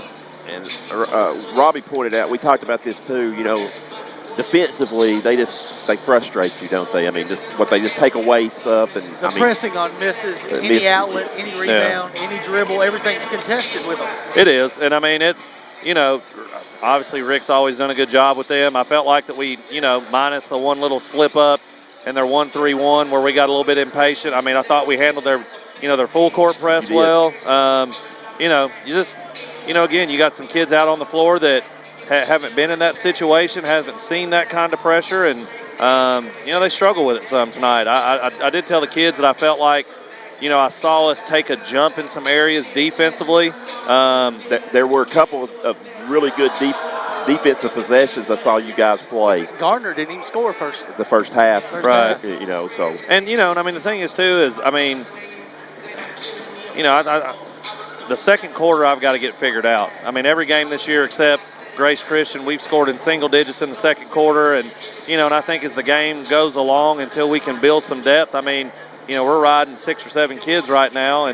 But 2 minutes left in the second quarter is when you got your first bucket. Right. And, but, I mean, some of that goes on, and we talk with the kids, some of that is we're not comfortable putting some of those kids in yet just because of what they're showing us on a daily basis. But, I mean, overall, I thought our kids battled tonight. I mean, I think it's something we can build off of. Like I said, I mean, defensively, I thought there were some really places where we've been really working on some things that, we kind of flustered them a little bit tonight, and I think that's something we can grow on. Yeah, certainly. Well, Coach, you don't really have a lot of time to think about this one because you're right back at it tomorrow, aren't you? A big week really coming up. People think Christmas about what break. You got coming on. Tomorrow, 4:30, we play Campbell County, a good Campbell County team. Going to be, I think a lot, they kind of mirror Heritage a little bit. Yeah. I mean, physical, a lot of dribble drive, and then, off on Sunday, and we turn around and play Monday, Tuesday. Now, of course, that's up in there who we play, but, tomorrow's going to be another, knockdown drag out, and we've got to try and get some stuff cleaned up tomorrow and, hopefully grow a little bit in between then and string some more possessions together. Yeah, and that'll be up at Anderson County, right? Yes, Anderson County. That tournament's at Anderson County. Then after Christmas, between Christmas and New Year's, you got a little trip. Yep, go to Sandestin. We open up on the 27th and there's a possibility we play 4 games down there. So, and the competition down there is, I started looking, and you got 6A state champion out of Florida. You got. I believe they broadcast those games, don't they? Most of the time? Yes, I believe on the NFHS, but only at the games that are being played at Freeport. I got that email yesterday. At South Walton, where we play our first game, there won't be. Okay. But if we make it out of that. We'll try to post those if there is a link for it. Okay. Well, a lot of basketball, but this is really where you can actually kind of improve, Jason. It is. Because when you come back, you've got Sequoia, and then you jump right into district play, and it's pretty heavy in January. Right back with Heritage again, so, because it has to be moved. But, like I said, I told the kids at the end of the game, one game doesn't define us. As long as we use this and continue to grow, I think it's like I said, we saw some stuff tonight that, you can kind of be excited about. And, offensively, we got to figure it out. But it's one thing I told them, you're going to have nights like that. And, defensively, you that travels. You've got to bring that every night. And like I said, I think we saw a little bit of growth tonight in some places. So, hopefully we build from there. Yeah. Well, thank you for coming up, Coach. Thank y'all. Good luck this weekend and next week. Okay? Thank y'all. All right. Thank you for that, Coach. And with that, we'll take another 1-minute break, come back with the tip-off here in the boys' action. That interview is brought to you by MagnaOne.com.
Number 10, Jamin Russell. Starters brought to you by the Shell Station, Cole Clark. Number 11, Dylan Veritek. Number 11, Dylan Veritek. Theo Curling. 14, Number 32, Jet Theo Curling. Number 32, Jet Merle. And I missed the first one. Did you get number 4? I think number 4. Yeah, I got him. That was Colt Clark. They're missing 2 starters, Chase Ridings and Grant Campbell. So they're going to be undermanned. And now the starters for William Blount. Junior, number 3, Reese Pride. Number 5, Matthew Clemmer. Sophomore, number 20, Caden Wendell. What a great game they played the other night to come back and beat South Doyle on Tuesday night. Number 24, Riley Everett. And their lone senior and the leader, Cole Gibson.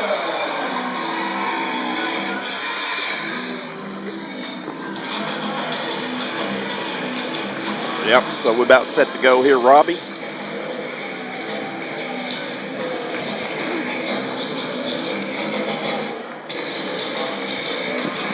Yeah, it was Theo Merle. As we know, Dylan Veritek, number 11. Number 10 was Jamin Russell. That's who the one I was missing. Just a sophomore guard. So, yeah, missing 2 key players for first-year coach Brad Flatford. Tipped up control by the Governors. They're wearing white. Heritage will come out in a little zone. Skip pass to Cole Gibson. Clean look for 3. Off to the right. Rebound by Wendell on the backside. loses it, puts it up.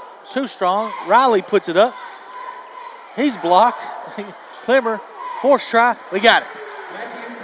So 3 offensive rebounds already, and Clemmer puts it in for 2. You just wonder, Robbie, if Campbell's in there. Oh, yeah, there's 1 rebound probably. Strong take there by Jam and run out for Clemmer. Nice find by, oh, he's undercut. No call. It was a nice find by Wendell. Here comes Clark with it in the front court. He traveled. That's a travel. I'll just tell you, Robbie, I mean, I don't know. We talked about it off the air that really weird, this crew. I mean, I don't know. The first half, you know, it seemed like it just, of the first game, I'm sorry. First game, not the first half. The girls' contest. And, of course, obviously, that didn't play in the defeat, but it was just weird. It's just an awkward feeling game. Yeah. William Blount working it around the perimeter. Sometimes the rivalry games bring that out. One more pass. Too strong on the backside. Is tipped out of bounds off William Blount. But yeah, you're right, Stan. And that's the way they called it there in the third quarter is really probably how I like it to be called. Yeah, oh yeah. Just talking about that, but the Matthew Clemmer got undercut. You know, you really got to have those calls because you got to protect the players right there at that. Heritage beats the press. William Blount's going to switch everything, and they're going to travel again. It's on Veritek, who had the ball. Thank you to the Lady Gov basketball team. They just dropped off some deer sticks filled with cheese, so it's pretty good. Homemade. And we got Chick-fil-A sponsored tonight from the athletic department. Clean look for Cole again. He's 0 for 2. Veritek will bring it into the front court. He'll attack. Shot up over his head. What in the world was that? Here comes Clemmer and the Govs. Gibson, left wing to Pride. He'll attack the gap, lay it off to Everett, but it's deflected out of bounds. You know, Robbie, I thought that was a pretty good move by Pride, and he was going to make the kick, but when he jumped, the other guy moved out of the way. He could have actually laid it off the glass, but oh, nice inbounds right there. Caden Wendell lays it in. First sub into the game was Ty Keeble for Heritage, as he had a great JV game tonight. Sister plays volleyball at South Alabama now, transferred out of UT and plays at South Alabama. And then older brother Calvin played at Heritage, really good player. Here's Jet Merle, the son of assistant coach Summer Russell on the girls team. Yep.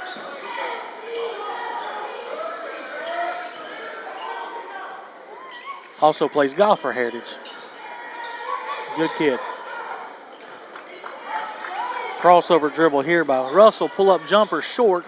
Rebounded by Matthew. It's 4-0, and William Blount will push it across the timeline. He goes to the corner to Gibson. Out to Pride, sets his feet for a deep three. Too strong. The long rebound goes to Russell. Or Cole, I'm sorry. Inside pass to Cole. Lay it up, lay it in. 6 rip.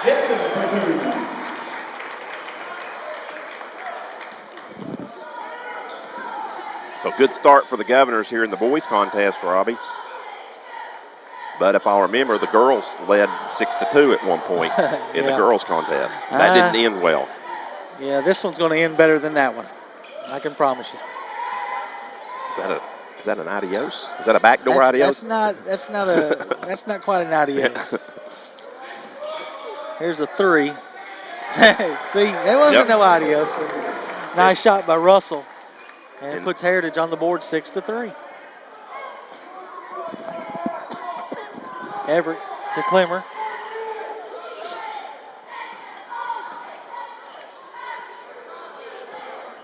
Everett to Clemmer. He'll attack.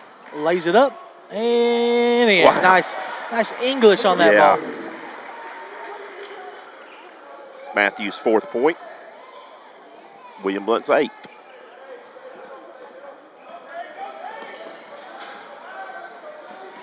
Russell finally gets it across. William Blount will drop back into the man. Shot nearly airballed, grazed the bit of the rim, and Matthew was too far underneath, hit off his leg. Click and Robertson will check in. Robertson with a fresh haircut, looks like. Yeah. Murrell with it up top to Clark. He'll set up a new play. Dribble handoff here to Russell. Now to Keeble, back to Clark. Nothing going. Good D. Man-to-man all the way, switching everything are the Govs. Murrell will fire a three. Off to the left, rebound to Wendell. 8-3 with 3:18 to go. Clemmer gets it, dumps it down to Click. Be strong with it. He is, and he throws it in the goal for an and one. I said be strong, and young man was strong. He just powered that in, Robbie. Count the basket. Fouls on Curley. His first, team's first. Big man Colby Smith, sophomore, checks in.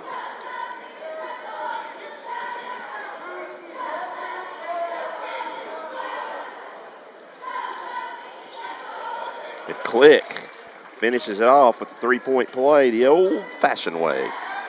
That was the first foul of the game on Curling. Yeah, first quarter three-pointers will be brought to you by Roll Arena. That's the old-fashioned three-point play.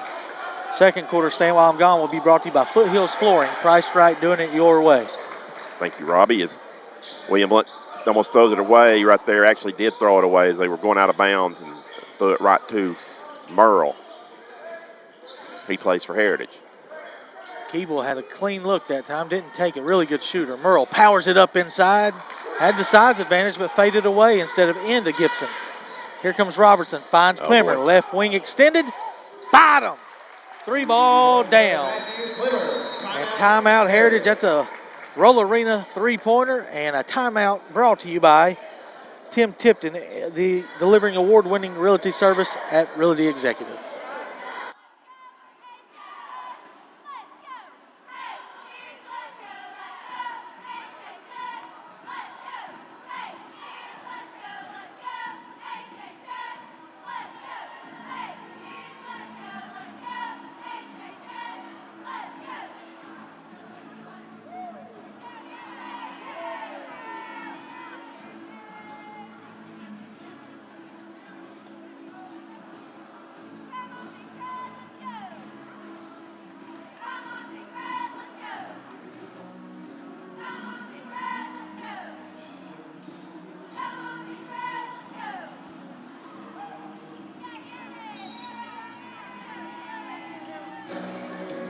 Back at Marvin L. Boring Gymnasium. First quarter action here. William Blount up 14-3 on Heritage, the boys contest. After the timeout, Heritage will be inbounds of Robbie. Yep, nearly deflected there by Click. Murrell will get it and hand it over to Veritek. Hand check called on Gibson. No, actually, Click. Be his first, team's first. His first, team's first. So it'll be Heritage basketball. Now, Stan, you'll have to be a little nice to Heritage as Yeah, I know. Mr. Williams is coming up. Yeah. Take over my mic here for the second quarter. He gets a little sensitive, doesn't he? Yeah. One thing about it, Scott is pure Heritage, isn't he? Yeah. He's been there a long time, played there, went there, his wife there, he's there, the whole family's there, cheerleaders, all the daughters cheered there. Eli's about to be a freshman there. As Murrell gets fouled going up, 2 shots coming. Pride picks up the foul. They got the lob, Robbie, over. Yep, nice feed inside. On the mismatch right there. So Murrell with 2 shots coming. Pride's first personal foul. Jet Murrell marks down the first one.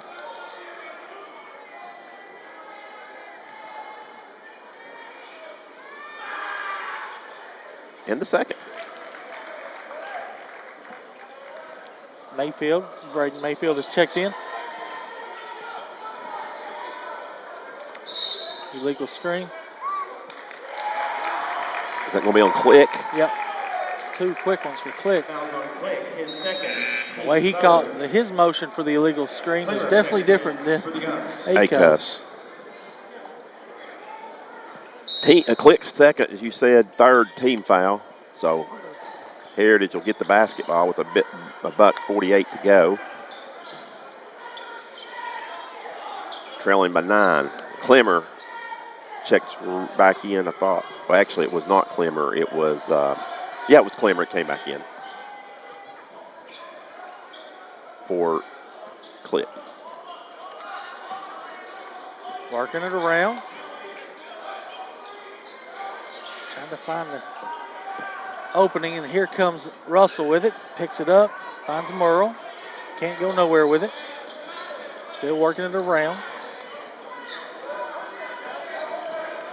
1 minute, 5 seconds left here. Good defensive possession right here for William Blount if they can make it finish. Smith shot up and in. He finds a way to put it in. Good D by Everett. He nearly blocked it. Yeah, that's pretty good defense. Tip your hat to him. Pride with a nice acrobatic hanging in the air. Draws the foul. And I believe that's on Smith. It was. His first, Team second. 2 shots coming here for Reese. 51.7 to go. William Blount doubled up. Heritage at this point. First toss is no good. As Reese left that one just a little short. Gets his second toss. And it rattles around no good. And Smith rebounds it for Heritage.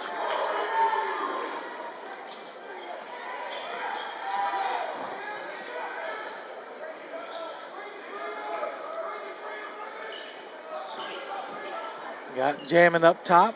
Can't. Now they'll fire a 3 on the corner. Or that was Keeble shot. but he can't get it to go. Smith's putback is no good, and here comes Clemmer. 25 seconds left. Ball's deflected out of bounds off of Heritage. Wendell checks in for William Blount. So, Robbie, you feeling the stroke tonight? Yeah, I went back and I put up about 15 shots. I hadn't shot since February. I put up about 15 shots in the back gym. Made about 7 of them. So, of course, I feel like I can. Santa Claus. He's put a few shots up. Yeah, Scott Cupp's been putting it out on social media this week. I've not been seeing a lot of makes. I saw a couple today. He hit his first couple today. Yeah. He'll make a few. As Robertson misses it, puts it back, can't get it, puts it up again, misses again, tipped up this time. Everett's 5 gonna seconds. control it. Everett has it, plenty of time. Finds Wendell. 2, 1. Hey, what a layup. Matthew at the buzzer. What a find by Caden. Your score at the end of 1, William Blount 16, William Blount 7. Short break on the Gov Nation Network.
back at William Blount High School, where William Blount owns the first quarter, 16-7. I've been joined now by Scott Williams. We've been previewing that.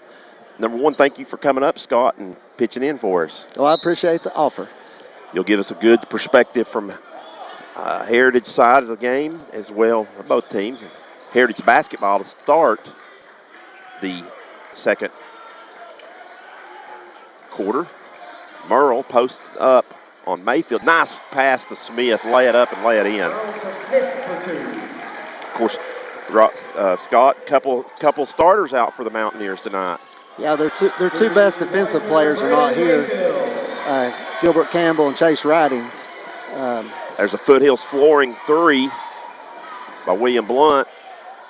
And then a steal Yeah, tough break for them. I think sickness kind of hit their basketball team, hasn't it? Yeah, Veritek and Jamin Russell were both out on Tuesday, so it's went through pretty much all the starters. Tough break right there as Smith powers it up. He's going to draw the foul for 2 times. Yeah, this is the most extensive action he's gotten this year. He's making it count right now. Yeah, he is. The foul goes on Clemmer, his first, team's 4th. 2 shots coming for Mr. Smith. Yeah, the Heritage has 3 sophomores on the floor right now. Well, I'll tell you what, I like him. As you said, Smith, 6'4", sophomore. And as you said, he's getting a lot of playing action, but you know what? You wouldn't know that he hadn't played a lot. Yeah, honestly, I don't know if he's even played 10 minutes the whole year. Well, right now he's their leading scorer with 6 points. So. Yeah, but of course he plays behind Grant Campbell. Yeah, exactly. Grant Campbell's not going to come out very often. Of course, Heritage having a good year this year. Early on. Yeah, they're very unfortunate. They were playing some really good basketball, and then the sickness has hit, and it's put them back a step or 2. Still trying to create a little more depth, playing a lot of young kids, not many seniors. Right.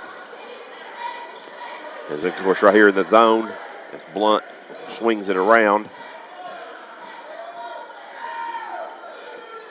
Get it down below to Gibson. Gibson on the baseline, stepped on the baseline, I believe. So good defense right there for the Mountaineers. And that results in a turnover. 6:41 to go. Remember, coming up at halftime, we have the Creamsicle versus Santa Claus. Who's your money on, Scott? I cannot divulge that until I see the winner. Okay. May have money on both sides. Well, that's true, and you can do that. That's certainly fair to do that. Keeble will be the inbounds here for Heritage. I will say this, though. If the Santa Claus wins, he will be a legend after the game. Yeah. And the Creamsicle will probably have to retire. Well, I'll tell you what, Scott Cup, I'm not sure what the holdup is right here. What are we? We got blood maybe or something. We got maybe a spillage or something down here. Scott Cup's been putting Santa Claus putting up a lot of shots this week on social media. Well, it's fortunate that the Santa Claus for William Blount has a schedule that allows him to get up about 300 shots a day. As in front court, Keeble gets it to Smith at the high post. Over to Russell. Back to Smith. Give and go right there. Lay it up, lay it in. And 1. The one thing that Kobe does a really good job of, he uses his body. He's always done that. I coached him actually in middle school. He's always done a really nice job of shielding people with that big body and getting that off left-handed. He's continued it on through tonight, doing a really good job. Caden Wendell with the foul. And Smith completes the 3-point play the old-fashioned way, we like to say. And Heritage has pulled within 5. There's a 3 ball by Reese Pride. It's short, and Heritage rebounds it. Yeah, a lot of people don't realize that playing a 3-2 is probably the best way to play a really good 3-point shooting team, because you don't come off screens. You're always matched up. It's a little bit harder to drive and dish. Heritage is doing a good job of controlling the tempo and getting at least a hand in the shooter's face. There's going to be a turnover. Here's where William Blount's definitely dangerous. As Coach Flatford wanted a carry right there, might have been one, didn't get called. Wendell hits the layup. So it looked like the high dribble got up there. Yeah, I couldn't see it. I'm not going to criticize the referees because I'm sure Rob does enough of that. Yeah. As we run into front court, here comes Blount. Gibson on the baseline, gives it back out to Pride. Pride penetrates to Clemmer. Here comes a big 3 ball by Clemmer. No good. Rebound by Wendell, tipped it back in. What an athletic play by Caden Wendell. I haven't seen him since middle school either. I was getting ready to say, you probably had some battles. Well, he played point guard in middle school. He's probably grown. Yeah, I had 7 inches.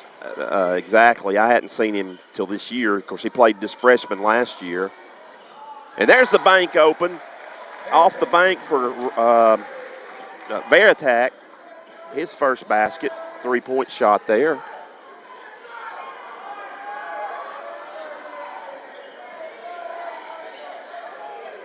And Heritage in that zone, so as you said, I think when William Blount can speed him up or get him on transition, create some problems. There's Gibson with a three. Foothills flooring three, makes him pay right there.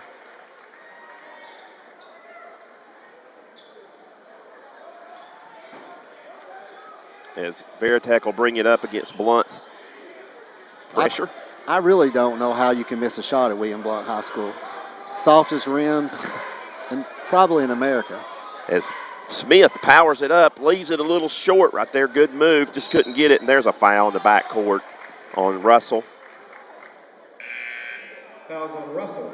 His first, only the third whistled against Heritage, so 3:51 to go here in the half. William Blount leads by 9, 26-17. Coming up here, we will have the Creamsicle versus Santa Claus. There's a big three ball by Caden Wendell, no good, but rebound by Clemmer, and he draws the foul going back up 2 times for Caden, or for Matthew. Fouls on Merle, his first. First foul whistled against Jet Merle, team's 4th. Of course, Scott, we talked a little bit about this in the girls' contest. Kind of odd that this is the first district game for both teams, but with the realigned smaller districts, a bulk of the games come in January, which is not bad because it gives you a bigger, really a better preseason. Yeah, there's pros and cons both ways.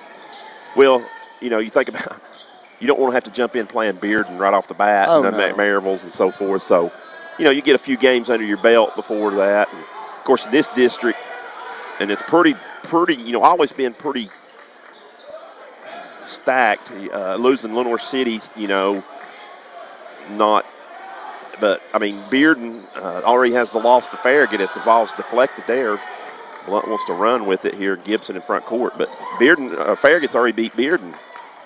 Oh yeah, I saw that game. Actually, I watched that. Okay. Farragut's got a really nice squad.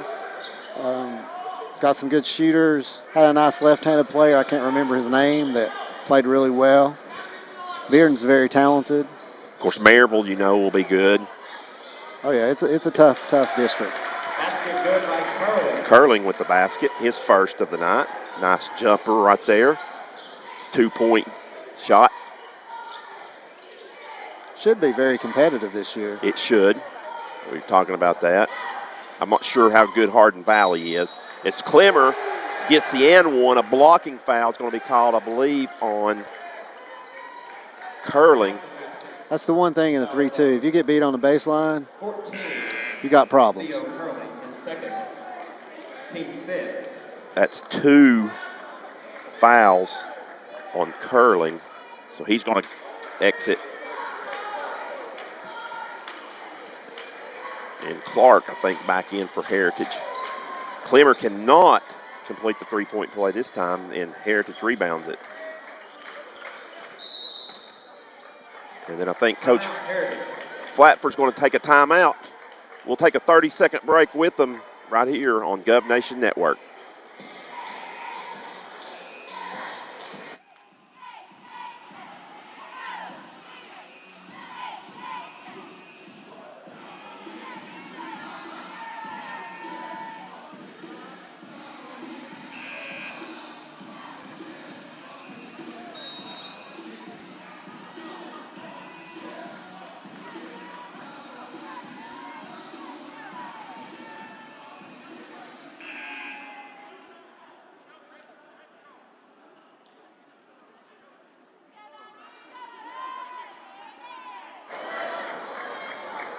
.230 to go here in the first half. William up 30-19.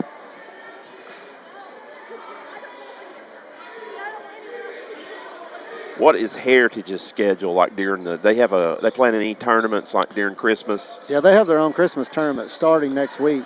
Okay, pre-Christmas then. Yeah, the pre-Christmas, and I think they play after right, Christmas. Most but teams. They have one at Heritage next week. I believe they have Grace Christian coming, maybe Maryville Christian Central, Okay. Elizabethton, maybe. Oh, wow. Yeah, pretty nice. Pretty good Yeah, quality pretty nice of teams. schedule. Yeah. It's right there as Click hits the layup right there. Nice feed from Robertson to Click. William Blount's went to a little 1-3-1, it Yep. looks like. But it's almost like a 1-3-1 matchup. Do they trap out of this? Well, they have some. They don't not a lot, but they'll do it some. As shot's no good. Rebound by here comes Robertson in front court and gives it to Clemmer.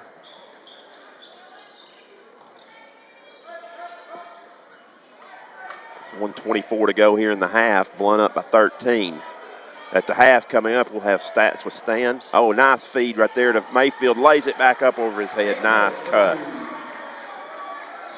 Yeah, I watched some of the JV game, and I'm not sure why Heritage is guarding that way, but they don't want to help off the... You did not volunteer to come down there and referee? I would have if I'd gotten here sooner. I love to referee.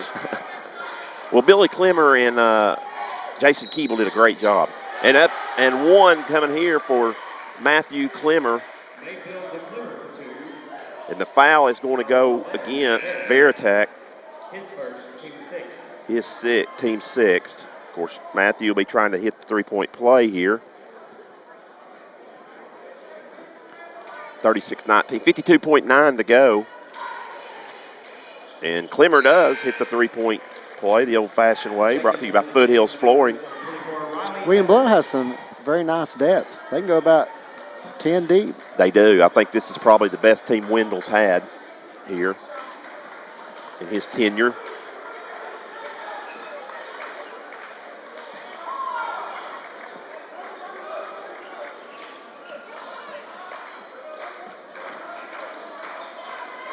As Merle catches it at the high post, puts it on the floor, and it's going to be tied up. Alternate possession will go to the Governors.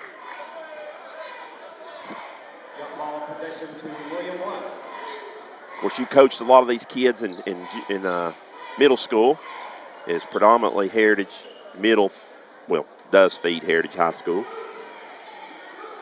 And I guess that's all that'll feed now. I guess the Eagleton kids, you won't be getting any of those. No, we have one feeder now. We should probably be moving down a class in 2 years. 2 years, yeah. It's going to be close, but... As Smith with the rejection there on Everett. We hope to move down. I'm not going to lie about that. Yeah, it'll be going to 3A. Yes.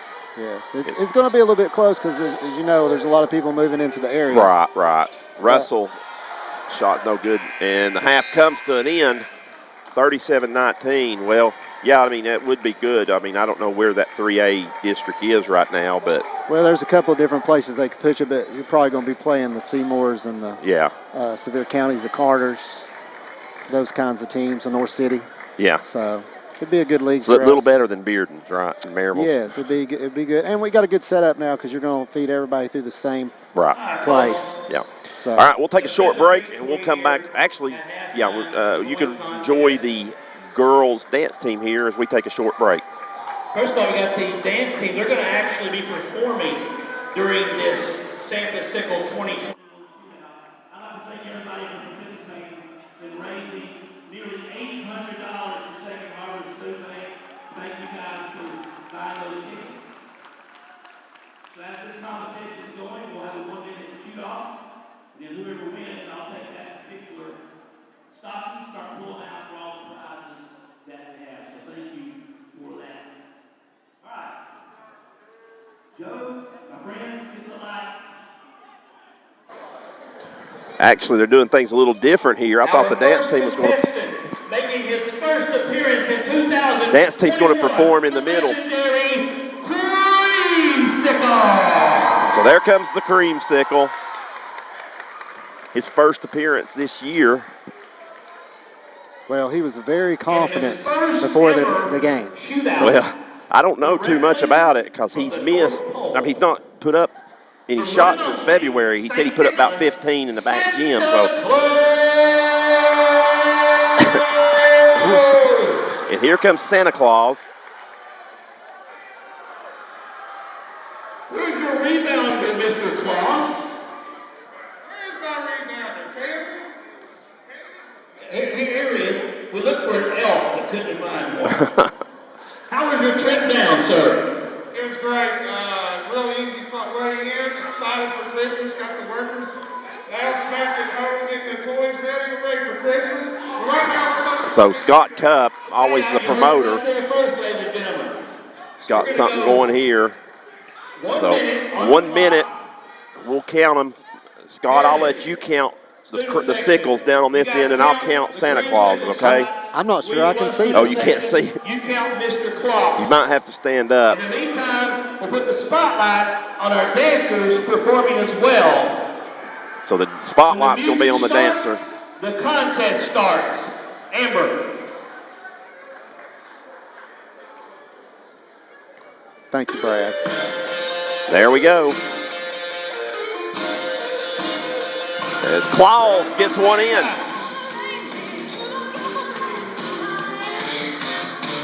One for the sickle. 1-1. 2 for the sickle. Santa Claus hit a little rut here. 3 for the sickle. He's warming up. Santa Claus gets his second shot.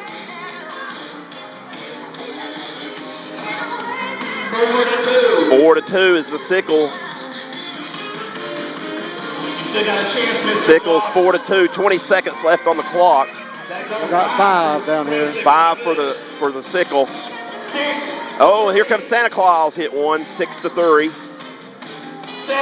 7-4. They're both hot now. 8-5. They both hit 3 in a row, and that is going to expire. That'll count. It's going to be short for Santa Claus. So the creamsicle is going to win this 8-5. Effort by the man who made a long trip today. So that will bring up, so Scott Cup will be drawing people out of the sickles prizes, or names out. So you're going to reveal who you had? Well, I was pretty close on the lines. I had Creamsicle with 8. He didn't cover. But guess who did cover? Santa Claus. Had him at 4. He knocked down 5. Yeah. So there you go. I had money on both sides, so I had a chance Yeah. to win. All right. Because I just didn't know. I didn't know Santa Claus was going to bring out the magic. Green Meadow Country Club. We'll take a short break, and we'll be back with Stats with Stan coming up here at the halftime.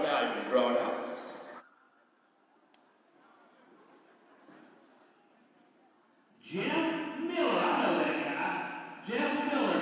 Hey, Jeff, anybody, if I call you tonight, come down here and see the table when this halftime's over with. So, Jeff Miller, congratulations. Next, we're going to draw out for $50 for the Subway.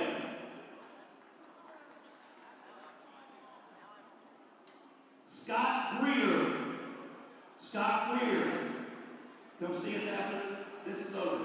Next up, we'll go $50 to Nix. Coach Kevin Wendell. Miss Kelly Joe, you can pick that one up. Next up, will be $50 to Texas Roadhouse. This guy lives next to me. Ross Clark. $50 to Roadhouse. Next up, $50 to House Subs. Sarah Bell.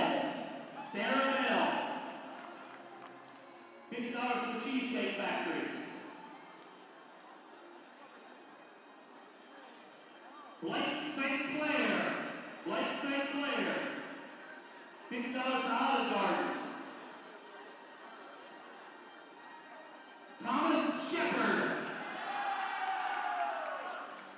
Dinner for $2. We're getting some good stuff down. Coach Jay Winnery. Dinner for 2 at Aubrey. 4 rounds of golf at Equine Farms.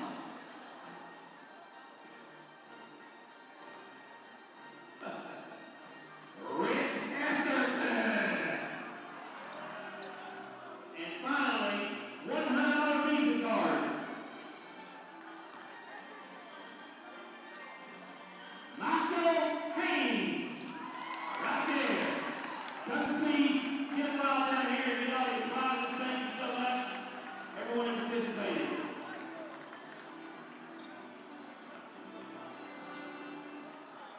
I feel like there's something going on there. As they give out the prizes, and Scott Williams was disappointed. He did not draw anything. I think what they wrote my name down, and then as I walked away, they threw it in the trash. Scott Cup wouldn't do that now, would he? If anybody he'd do it to, you think he'd do it to you? I do. I really do. It is time for Stats with Stan right here, brought to you by Tim Tipton Realty. Give Tim a call for all your realty needs. You see him going across right there. William Blount leads the contest 37-19, and they are led on the scoreboard, or in the scorebook, I should say, by Matthew Clemmer, who had 16 first-half points for Matthew. Caden Wendell put up 6 first-half points, 5 each from Luke Click and Braden Mayfield. And Wells Cole Gibson had 5 also. And that rounds out the William Blount scoring. They only had 5 guys that scored. For Heritage, they were led by Colby Smith, the sophomore, coming off the bench to get 9 first-half points to lead his team. Jamon Russell had 3, and Dylan Veritak with 3 as well.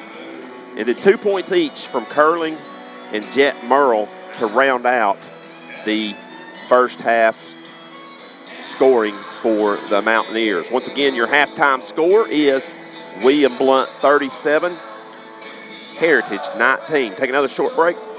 We'll be back here on Gov Nation Network and AM 1470.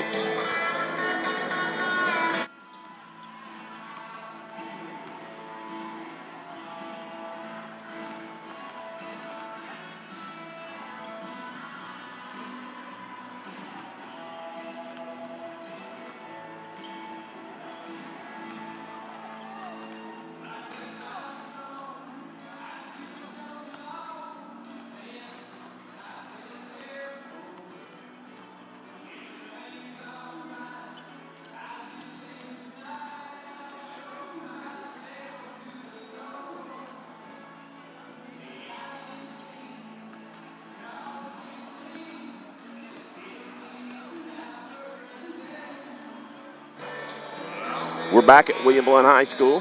William Blount leads Heritage 37-19. Got about a minute to go. Big basketball game in Nashville tomorrow. The Tennessee Volunteers and the Memphis Tigers. Scott, what's your thoughts on that game? I thought Tennessee, earlier in the week, I thought, Tennessee's going to win this. Memphis not playing good. They came out and beat Alabama the other night.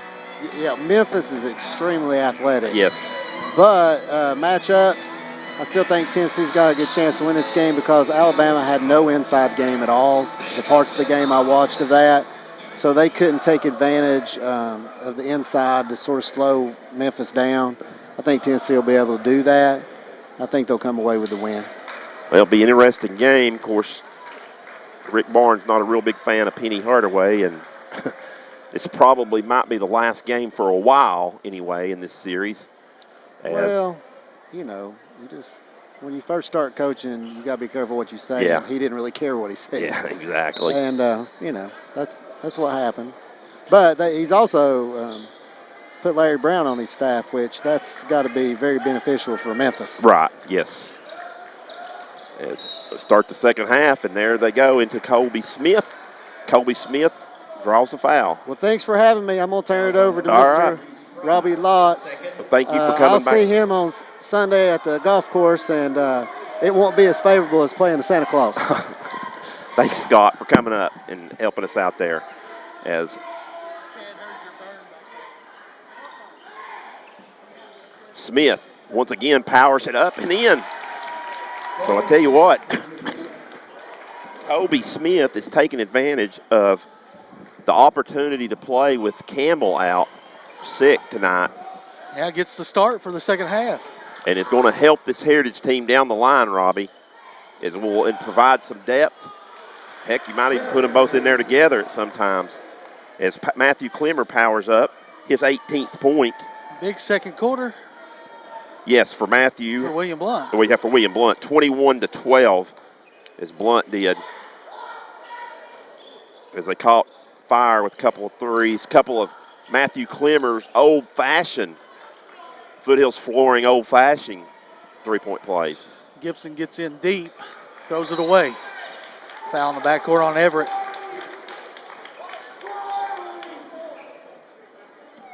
Fouls on Everett, his first. Team's second. first whistled against Riley. So it's good to have Scott Williams up here talking shop. Yeah, I'm going to let you go back and listen. I'm sure you will. I was listening to some of it down there in the changing room. I heard the Burn said that Santa Claus's schedule lets him get up about 300 shots. Yeah, that was the first.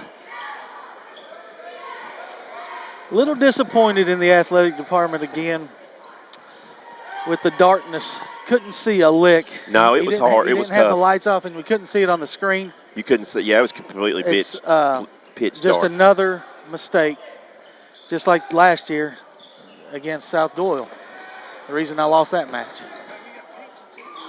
And lay it in by Matthew Clemmer, his 20th point. 20 points for Matthew, wow. Early third quarter. He's been a scoring machine. Had a great game once again. Him and Wendell both to spark the comeback against South Doyle. There's a big three here by Russell, airballed it. Needed that one to stay within striking distance. William Blount's about to put the hammer. Yeah, we're getting close to an adios to the here. nail in the coffin. You know, I asked Scott about the two starters out. Of course, he said it was their two best defenders. Obviously, with Big Campbell in there. Yeah, you know that. You know that. But Chase, I didn't know what type of player Chase was, but obviously pretty good. Working it around this zone. Clemmer's got a clean look. He'll shoot the gap, find the short corner, lay up in there for Caden Wendell. Lay it in, and adios it. Adios tonight, Friday night, brought to you by Anywhere Movers. Give Alvin a call at 865-235-4108. And timeout is called also by Heritage. And this one's going to be brought to you tonight by Trinity Chiropractic. Turns on your natural energy source. Short break on the Gov Nation Network at AM 1470.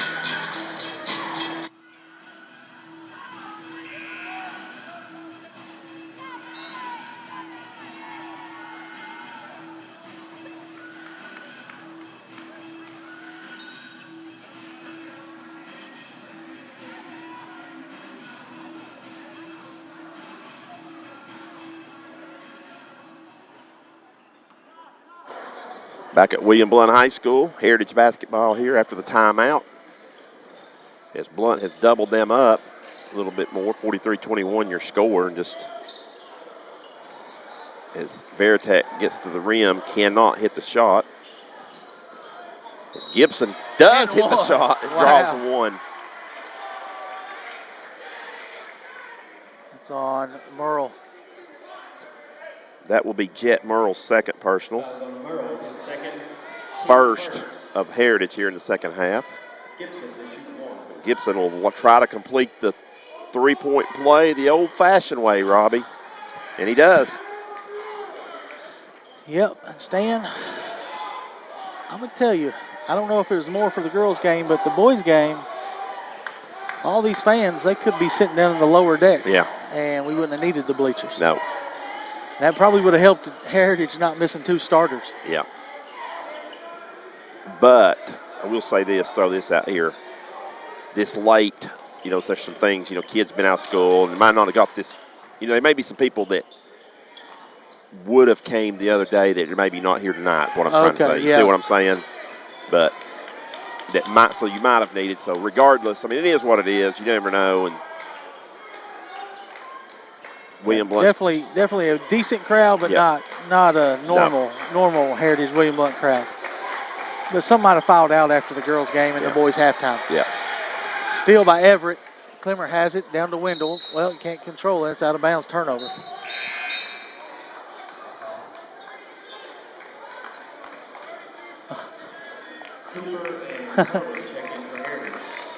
I heard that one from the crowd. I was listening to some of the prizes. He said, it looks like football. Talking about Clemmer. I was like, that's messed up.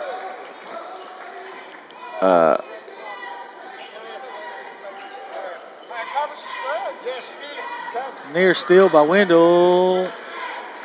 Scott Williams was disappointed his name was not drawn. Said he's participated in two different things down here and has never even got sniffed. He said, matter of fact, he went as far to say that when he puts his name in, he thinks he walks away and they take it out. Yeah, does that shock you at all? If you don't know Scott Williams, you got to believe that they're people after him. Always people against him, especially William Blount. You know, we're always against him, he thinks. But I've heard some people there, I recognize Rick Etherton, 4 rounds of golf at Iguani. What? So, like, did he say round of golf at Iguani, them, or did he say this person? He said this will be for 4 rounds of golf. He pulls it out, and Scott starts laughing. He just kind of, so I thought he was going to call Scott Williams out. Well, who got the Green Meadow round? That would have been funny if that had been Rick Etherton. I don't remember that one. Because obviously I was listening to people I knew. But I will tell you this: Blake St. Clair won something. Oh, nice! Blake wins. He gets in. He gets in late on our listening to us, and he won. I think dinner for 2 somewhere at Aubrey's. I don't know if it was Aubrey's. There's a showdown, throwdown. There comes a throwdown. Bam! Oh, Riley. And a technical foul, I believe. It's going to be no basket.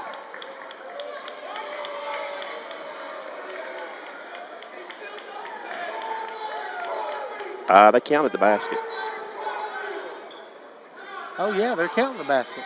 Yeah, it's just a technical foul. He swung on the rim. Okay. Is what they said. So you got 48? Yeah, that's correct. They're going to really swung on the rim. You don't really see that called a lot, Robbie, because, you know, they can do that to protect their fall. Obviously, there was no one under him, but, you know, he didn't go down cleanly, so he kind of, but I didn't see. Did you think he pulled himself up on it? Or did he just swing? He just hung on it. Yeah. A lot of times they won't call it unless they, like, pull themselves up or something, trying to. But regardless, and, you know, Acuff called it. Yeah, I'm not sure we're going to be able to count that one as a dunk. I know Mr. Williams wouldn't, because earlier this year when we had one, he was watching the replay and said that wasn't a dunk. There's a 3 by Keeble off to the left. Ryder Jones has checked in with 5 new subs for William Blount. Mayfield with it. High post to Click. Out to Robertson. Now to Scarlett. You know he'll fire. In and out.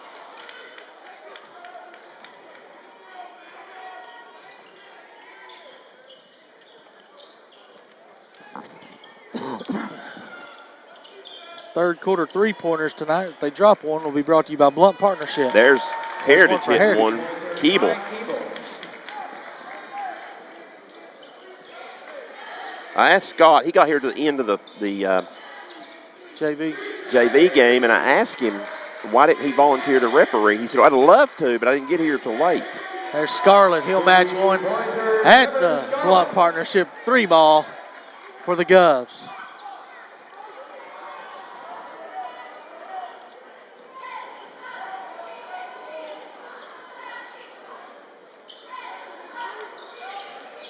Yeah, we're gonna have to have a discussion, Robbie, with Scott Cup, because our viewers, of course, they had the camera on the dance team, the spotlight, but I mean it was just pitch dark before they turned that on. You couldn't even see. Our screen was like our screen. I thought our screen went out. Yeah. I thought we were in big trouble. I was gonna have to call Richard, who's miles away from us. I got back in there into the changing room, the athletic director's office, and nice, good idea there to get it to Click.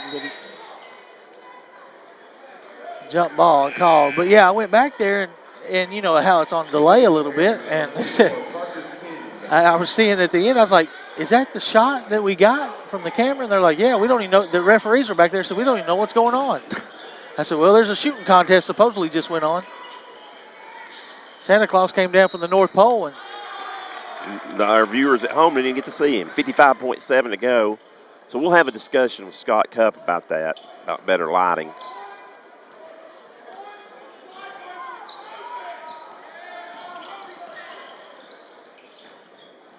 I caught fire, though, Stan. Yeah, you did. Every shot I had was either in and out, down and out, or nothing but net. Well, I'm going to tell you, though, and Claus, so did Santa Claus. Claus did, too. They're for, like, toward the end, a foul on William Blount.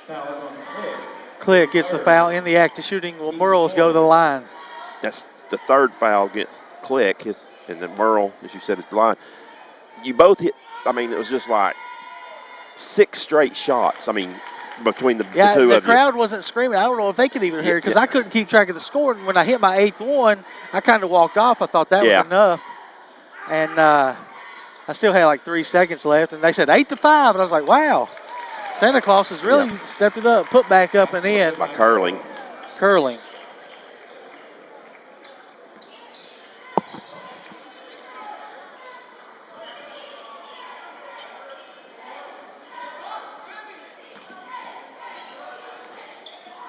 Mayfield gets to the rack and lays it in. Nice.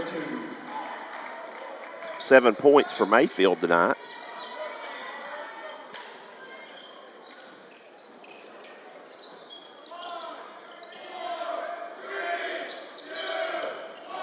Curling goes. Nice. Off the glass. He thought it was at the buzzer because of the student section, but nonetheless, it's good. Nice take by Curling. Your score going to the 4th quarter, William Blount all over this one, 53-30.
Fourth quarter action right here on the night.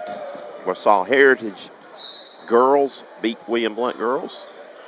Creamsicle beat Santa Claus. And William Blount boys are going to get their first district win over the Heritage boys. Robbie? Merle in deep. Can't get it to go. Riley will bring it. Oh, it's going to be stolen by Heritage. But deflected back by Riley, and it'll be Heritage ball underneath.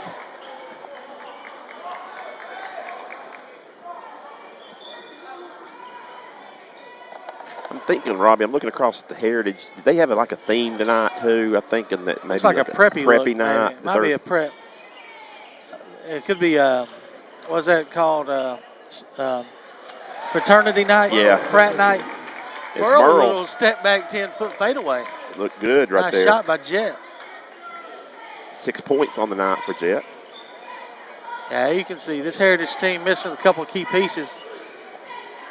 There's a layup for Gibson on the other end. As Robbie, as Jason Kallenberg said, and I looked at the schedule, of course, they got the Christmas stuff going on, and then William Blount comes back on. Our next broadcast will be January 4th. It'll be Tuesday night here and against that Sequoia. Friday will be Heritage? It'll be at Heritage, so they'll play they'll be done with Heritage. Out of bounds. What? How is that not a foul? Well, I think if it's out of bounds, is it not going to be out of bounds off Clemmer? He touched it last, didn't he? He got it undercut. I couldn't really see. We have a good angle on our camera, but I'm just looking at the contact. Yeah. The guy slid tackle like that's a foul in basketball, a foul in football, a foul in soccer, a foul in hockey, and he just let it go.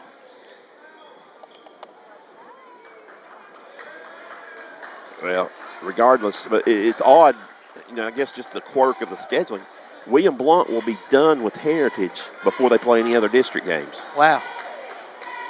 So, just kind of an odd scheduling, I guess. And I think what they did, Robbie, is I think this game was flipped up into earlier. They decided, I think they did the whole district schedule when they have their meeting and put all the games, and then they, teams can choose to move them up or whatever. Yeah.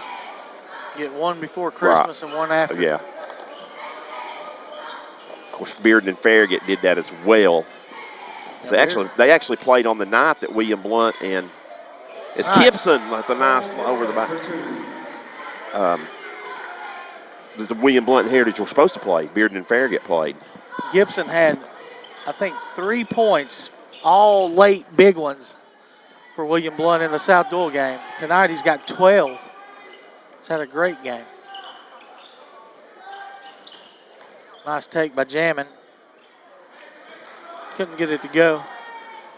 Here's Pride with it quickly in the front court. Lay it up and in. Lefty finish from the junior.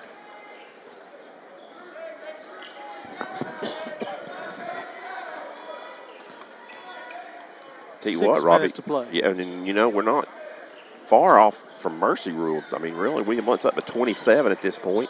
There's a block. Get that shot out of here. Good block by Riley. Cooper checks in for Heritage. Wholesale substitutions. As it'll bring in Jones. They handed him the ball before William Blount's even on the court. Oh, out of bounds off the Heritage. They gave it back to Is that clearly? Coach Flatford even put his head down like. It's clearly off of Veritech. Maybe it's a 27-point call.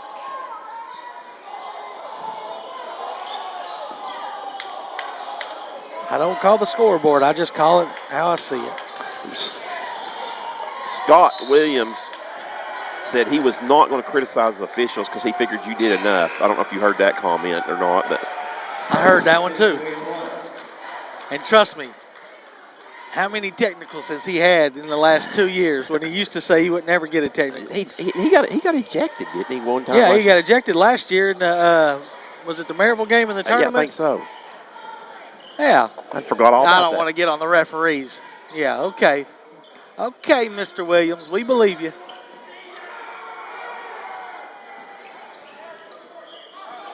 Click in too deep. Yep. Lays it up and in. Click for 2.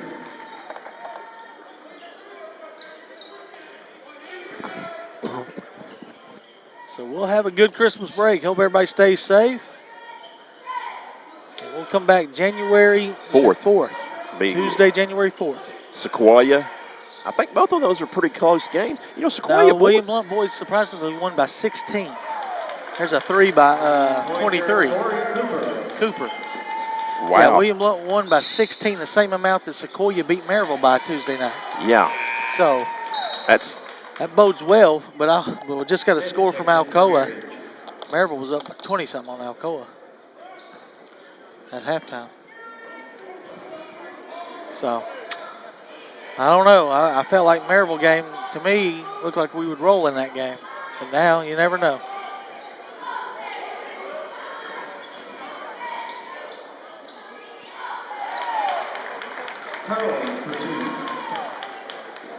Yeah, we'll try to have a post-game interview with Coach Conley. And I'm going to see what player tonight, Stan. You want to bring up Cole? Yeah, I'll tell you what, that might not be a bad idea. No, we had Cole the other night. Yeah, we did. Cole the other night. Matthew had. Bring up Matthew. Matthew's had a big game. 2-point basket there. By. Was it Brooks Bird? It might have been Click. I think it was Click. Heritage misses the layup. There's Robertson. Scarlett for another one. Couldn't get this one to go. That would have been a C&D Tire three-pointer.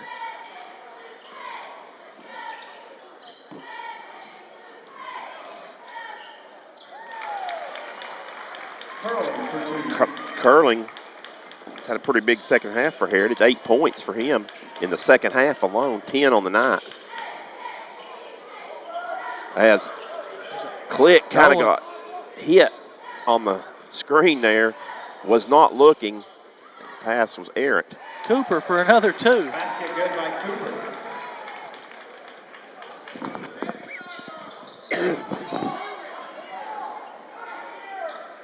So Clemmer had 20-something, and he was 20 at the half just about, wasn't it? He had 18 at the half. He's at 22, I think, right now. Wait a minute, maybe it's 16. Let's see, let me count it. 9, 11, yeah, 16, Robbie, at the half. 20 for the game.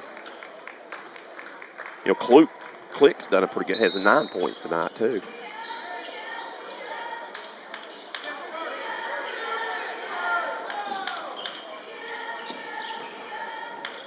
There's Robertson. Strong take. Couldn't get it to go. This will move William Blount boys, to 8-2, I think, on the season. So It may be better than that, Stan.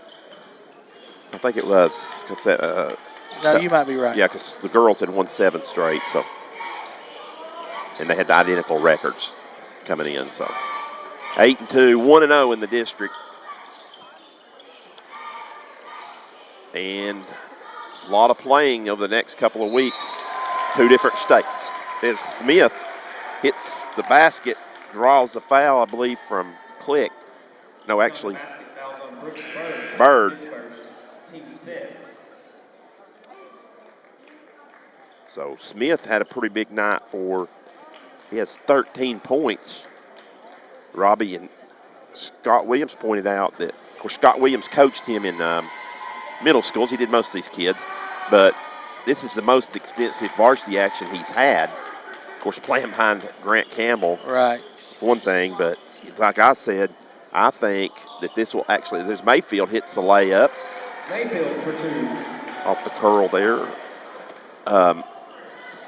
I think this will provide some depth for them down the line, you know. Yeah, you need a guy like that. I mean, and he's just a sophomore. He's really good size, got good touch, good feel around the basket. Hits his free throws. He's perfect from the line. Half hook shot, I lie Magic Johnson, 1985. Can't get it to go, but Smith there, right as we talk about him, puts it back in. Final score could be under 20. Smith, 16 points on the night to lead the Mountaineers.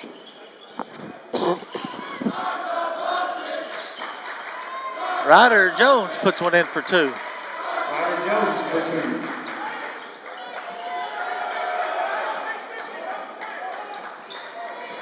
2. Not sure what William Blount was chanting. Start the buses. Oh, okay. I don't think they drove buses. No, and they didn't go very long with the chant, did they? Foul on the floor. Robertson. It's team 6, so not shooting. First against Robertson.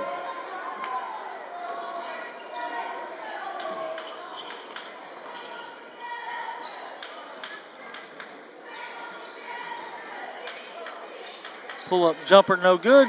Rebounded by Jones. 1 minute to play. Robertson finds Scarlett. Pump fakes the 3.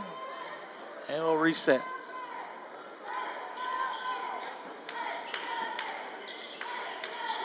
Brooks will fire. He's a good shooter. He drains it. 3-pointer, Brooks Bird. 3-pointer, Robbie, brought to you. Favorite. Yeah, that was another. There's 3-pointer. First one of the fourth quarter. C&D Tire, your no problem tire dealer on 411 South.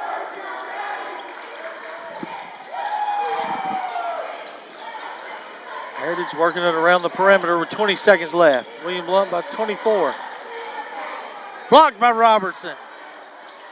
Off to the races. See if he'll pull it out. Bird won't. He'll fire it up. No good. And out of bounds. Nope. Saved by Heritage with 6. They'll bring it across the timeline with 4, 3, 2, 1. Keeble fires up. And he banks it in. Nice shot by Keeble. Your final score from Marvin L. Boring Gymnasium. William Blount 70. Heritage 49. We'll take a short break. Come back with stats with Stan.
Back at William Blount High School, where this contest is wrapped up with William Blount defeating Heritage 70-49 is your boys' final. This is Stats with Stan, brought to you by Tim Tipton. For all your realty needs, be sure and give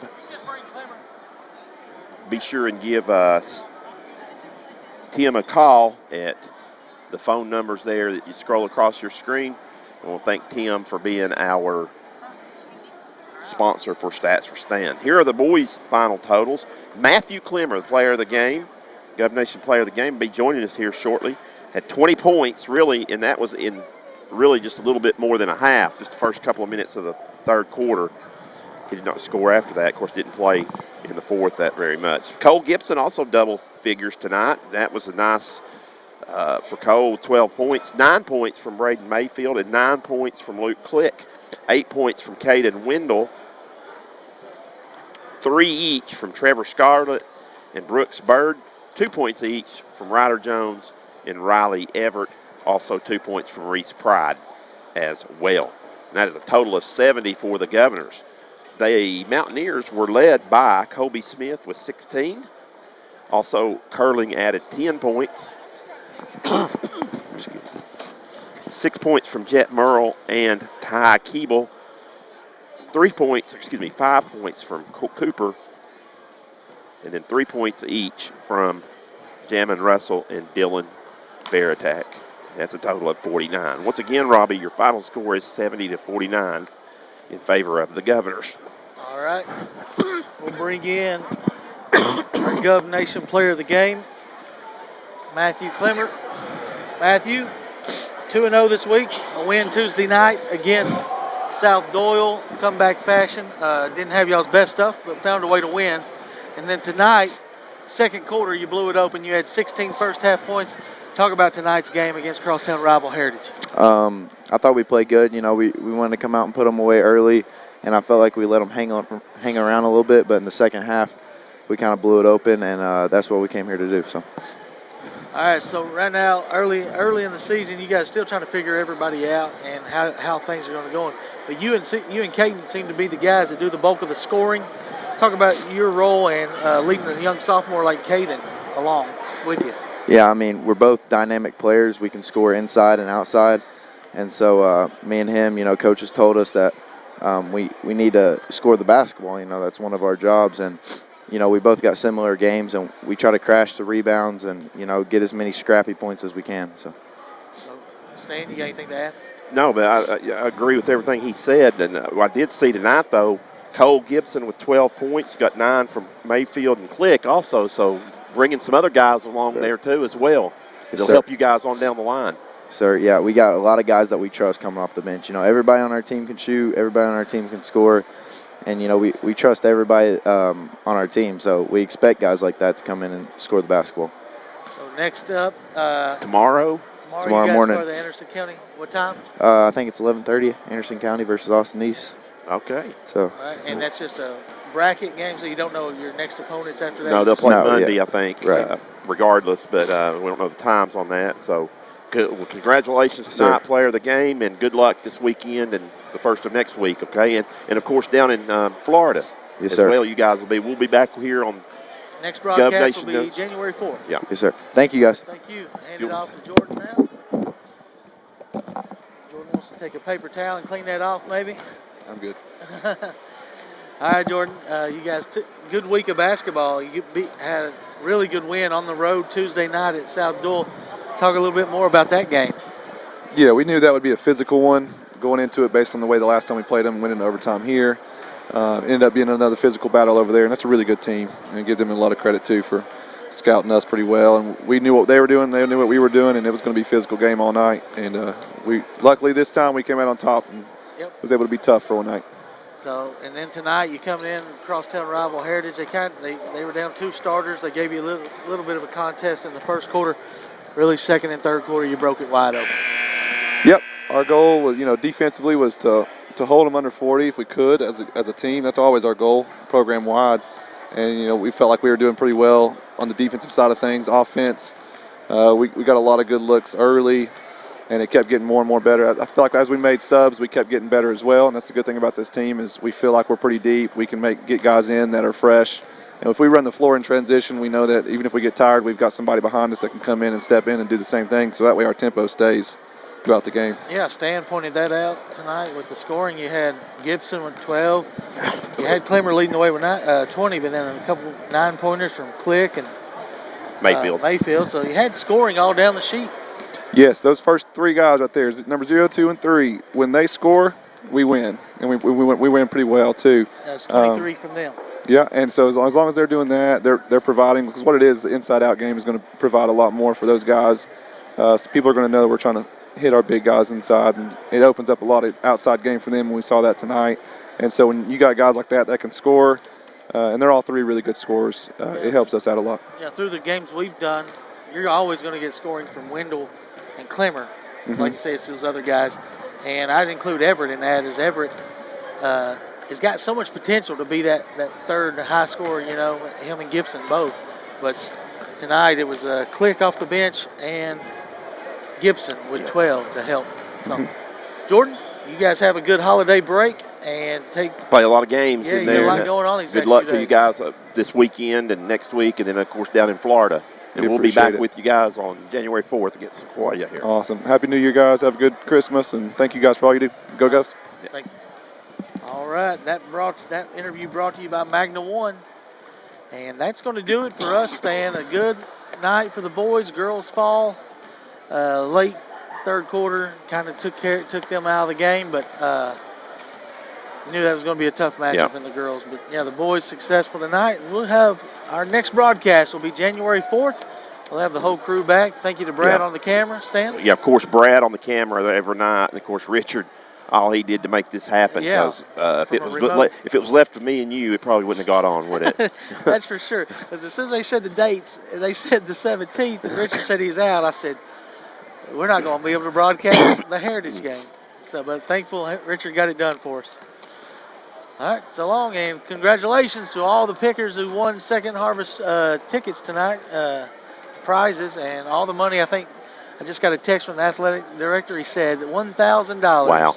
It was sitting on $800 and got a $200 donation right before the prize, the final contest started. So $1,000 to the Second Harvest Food Bank. Awesome. All right, so long, everyone. Thank y'all. God bless. Happy New Year.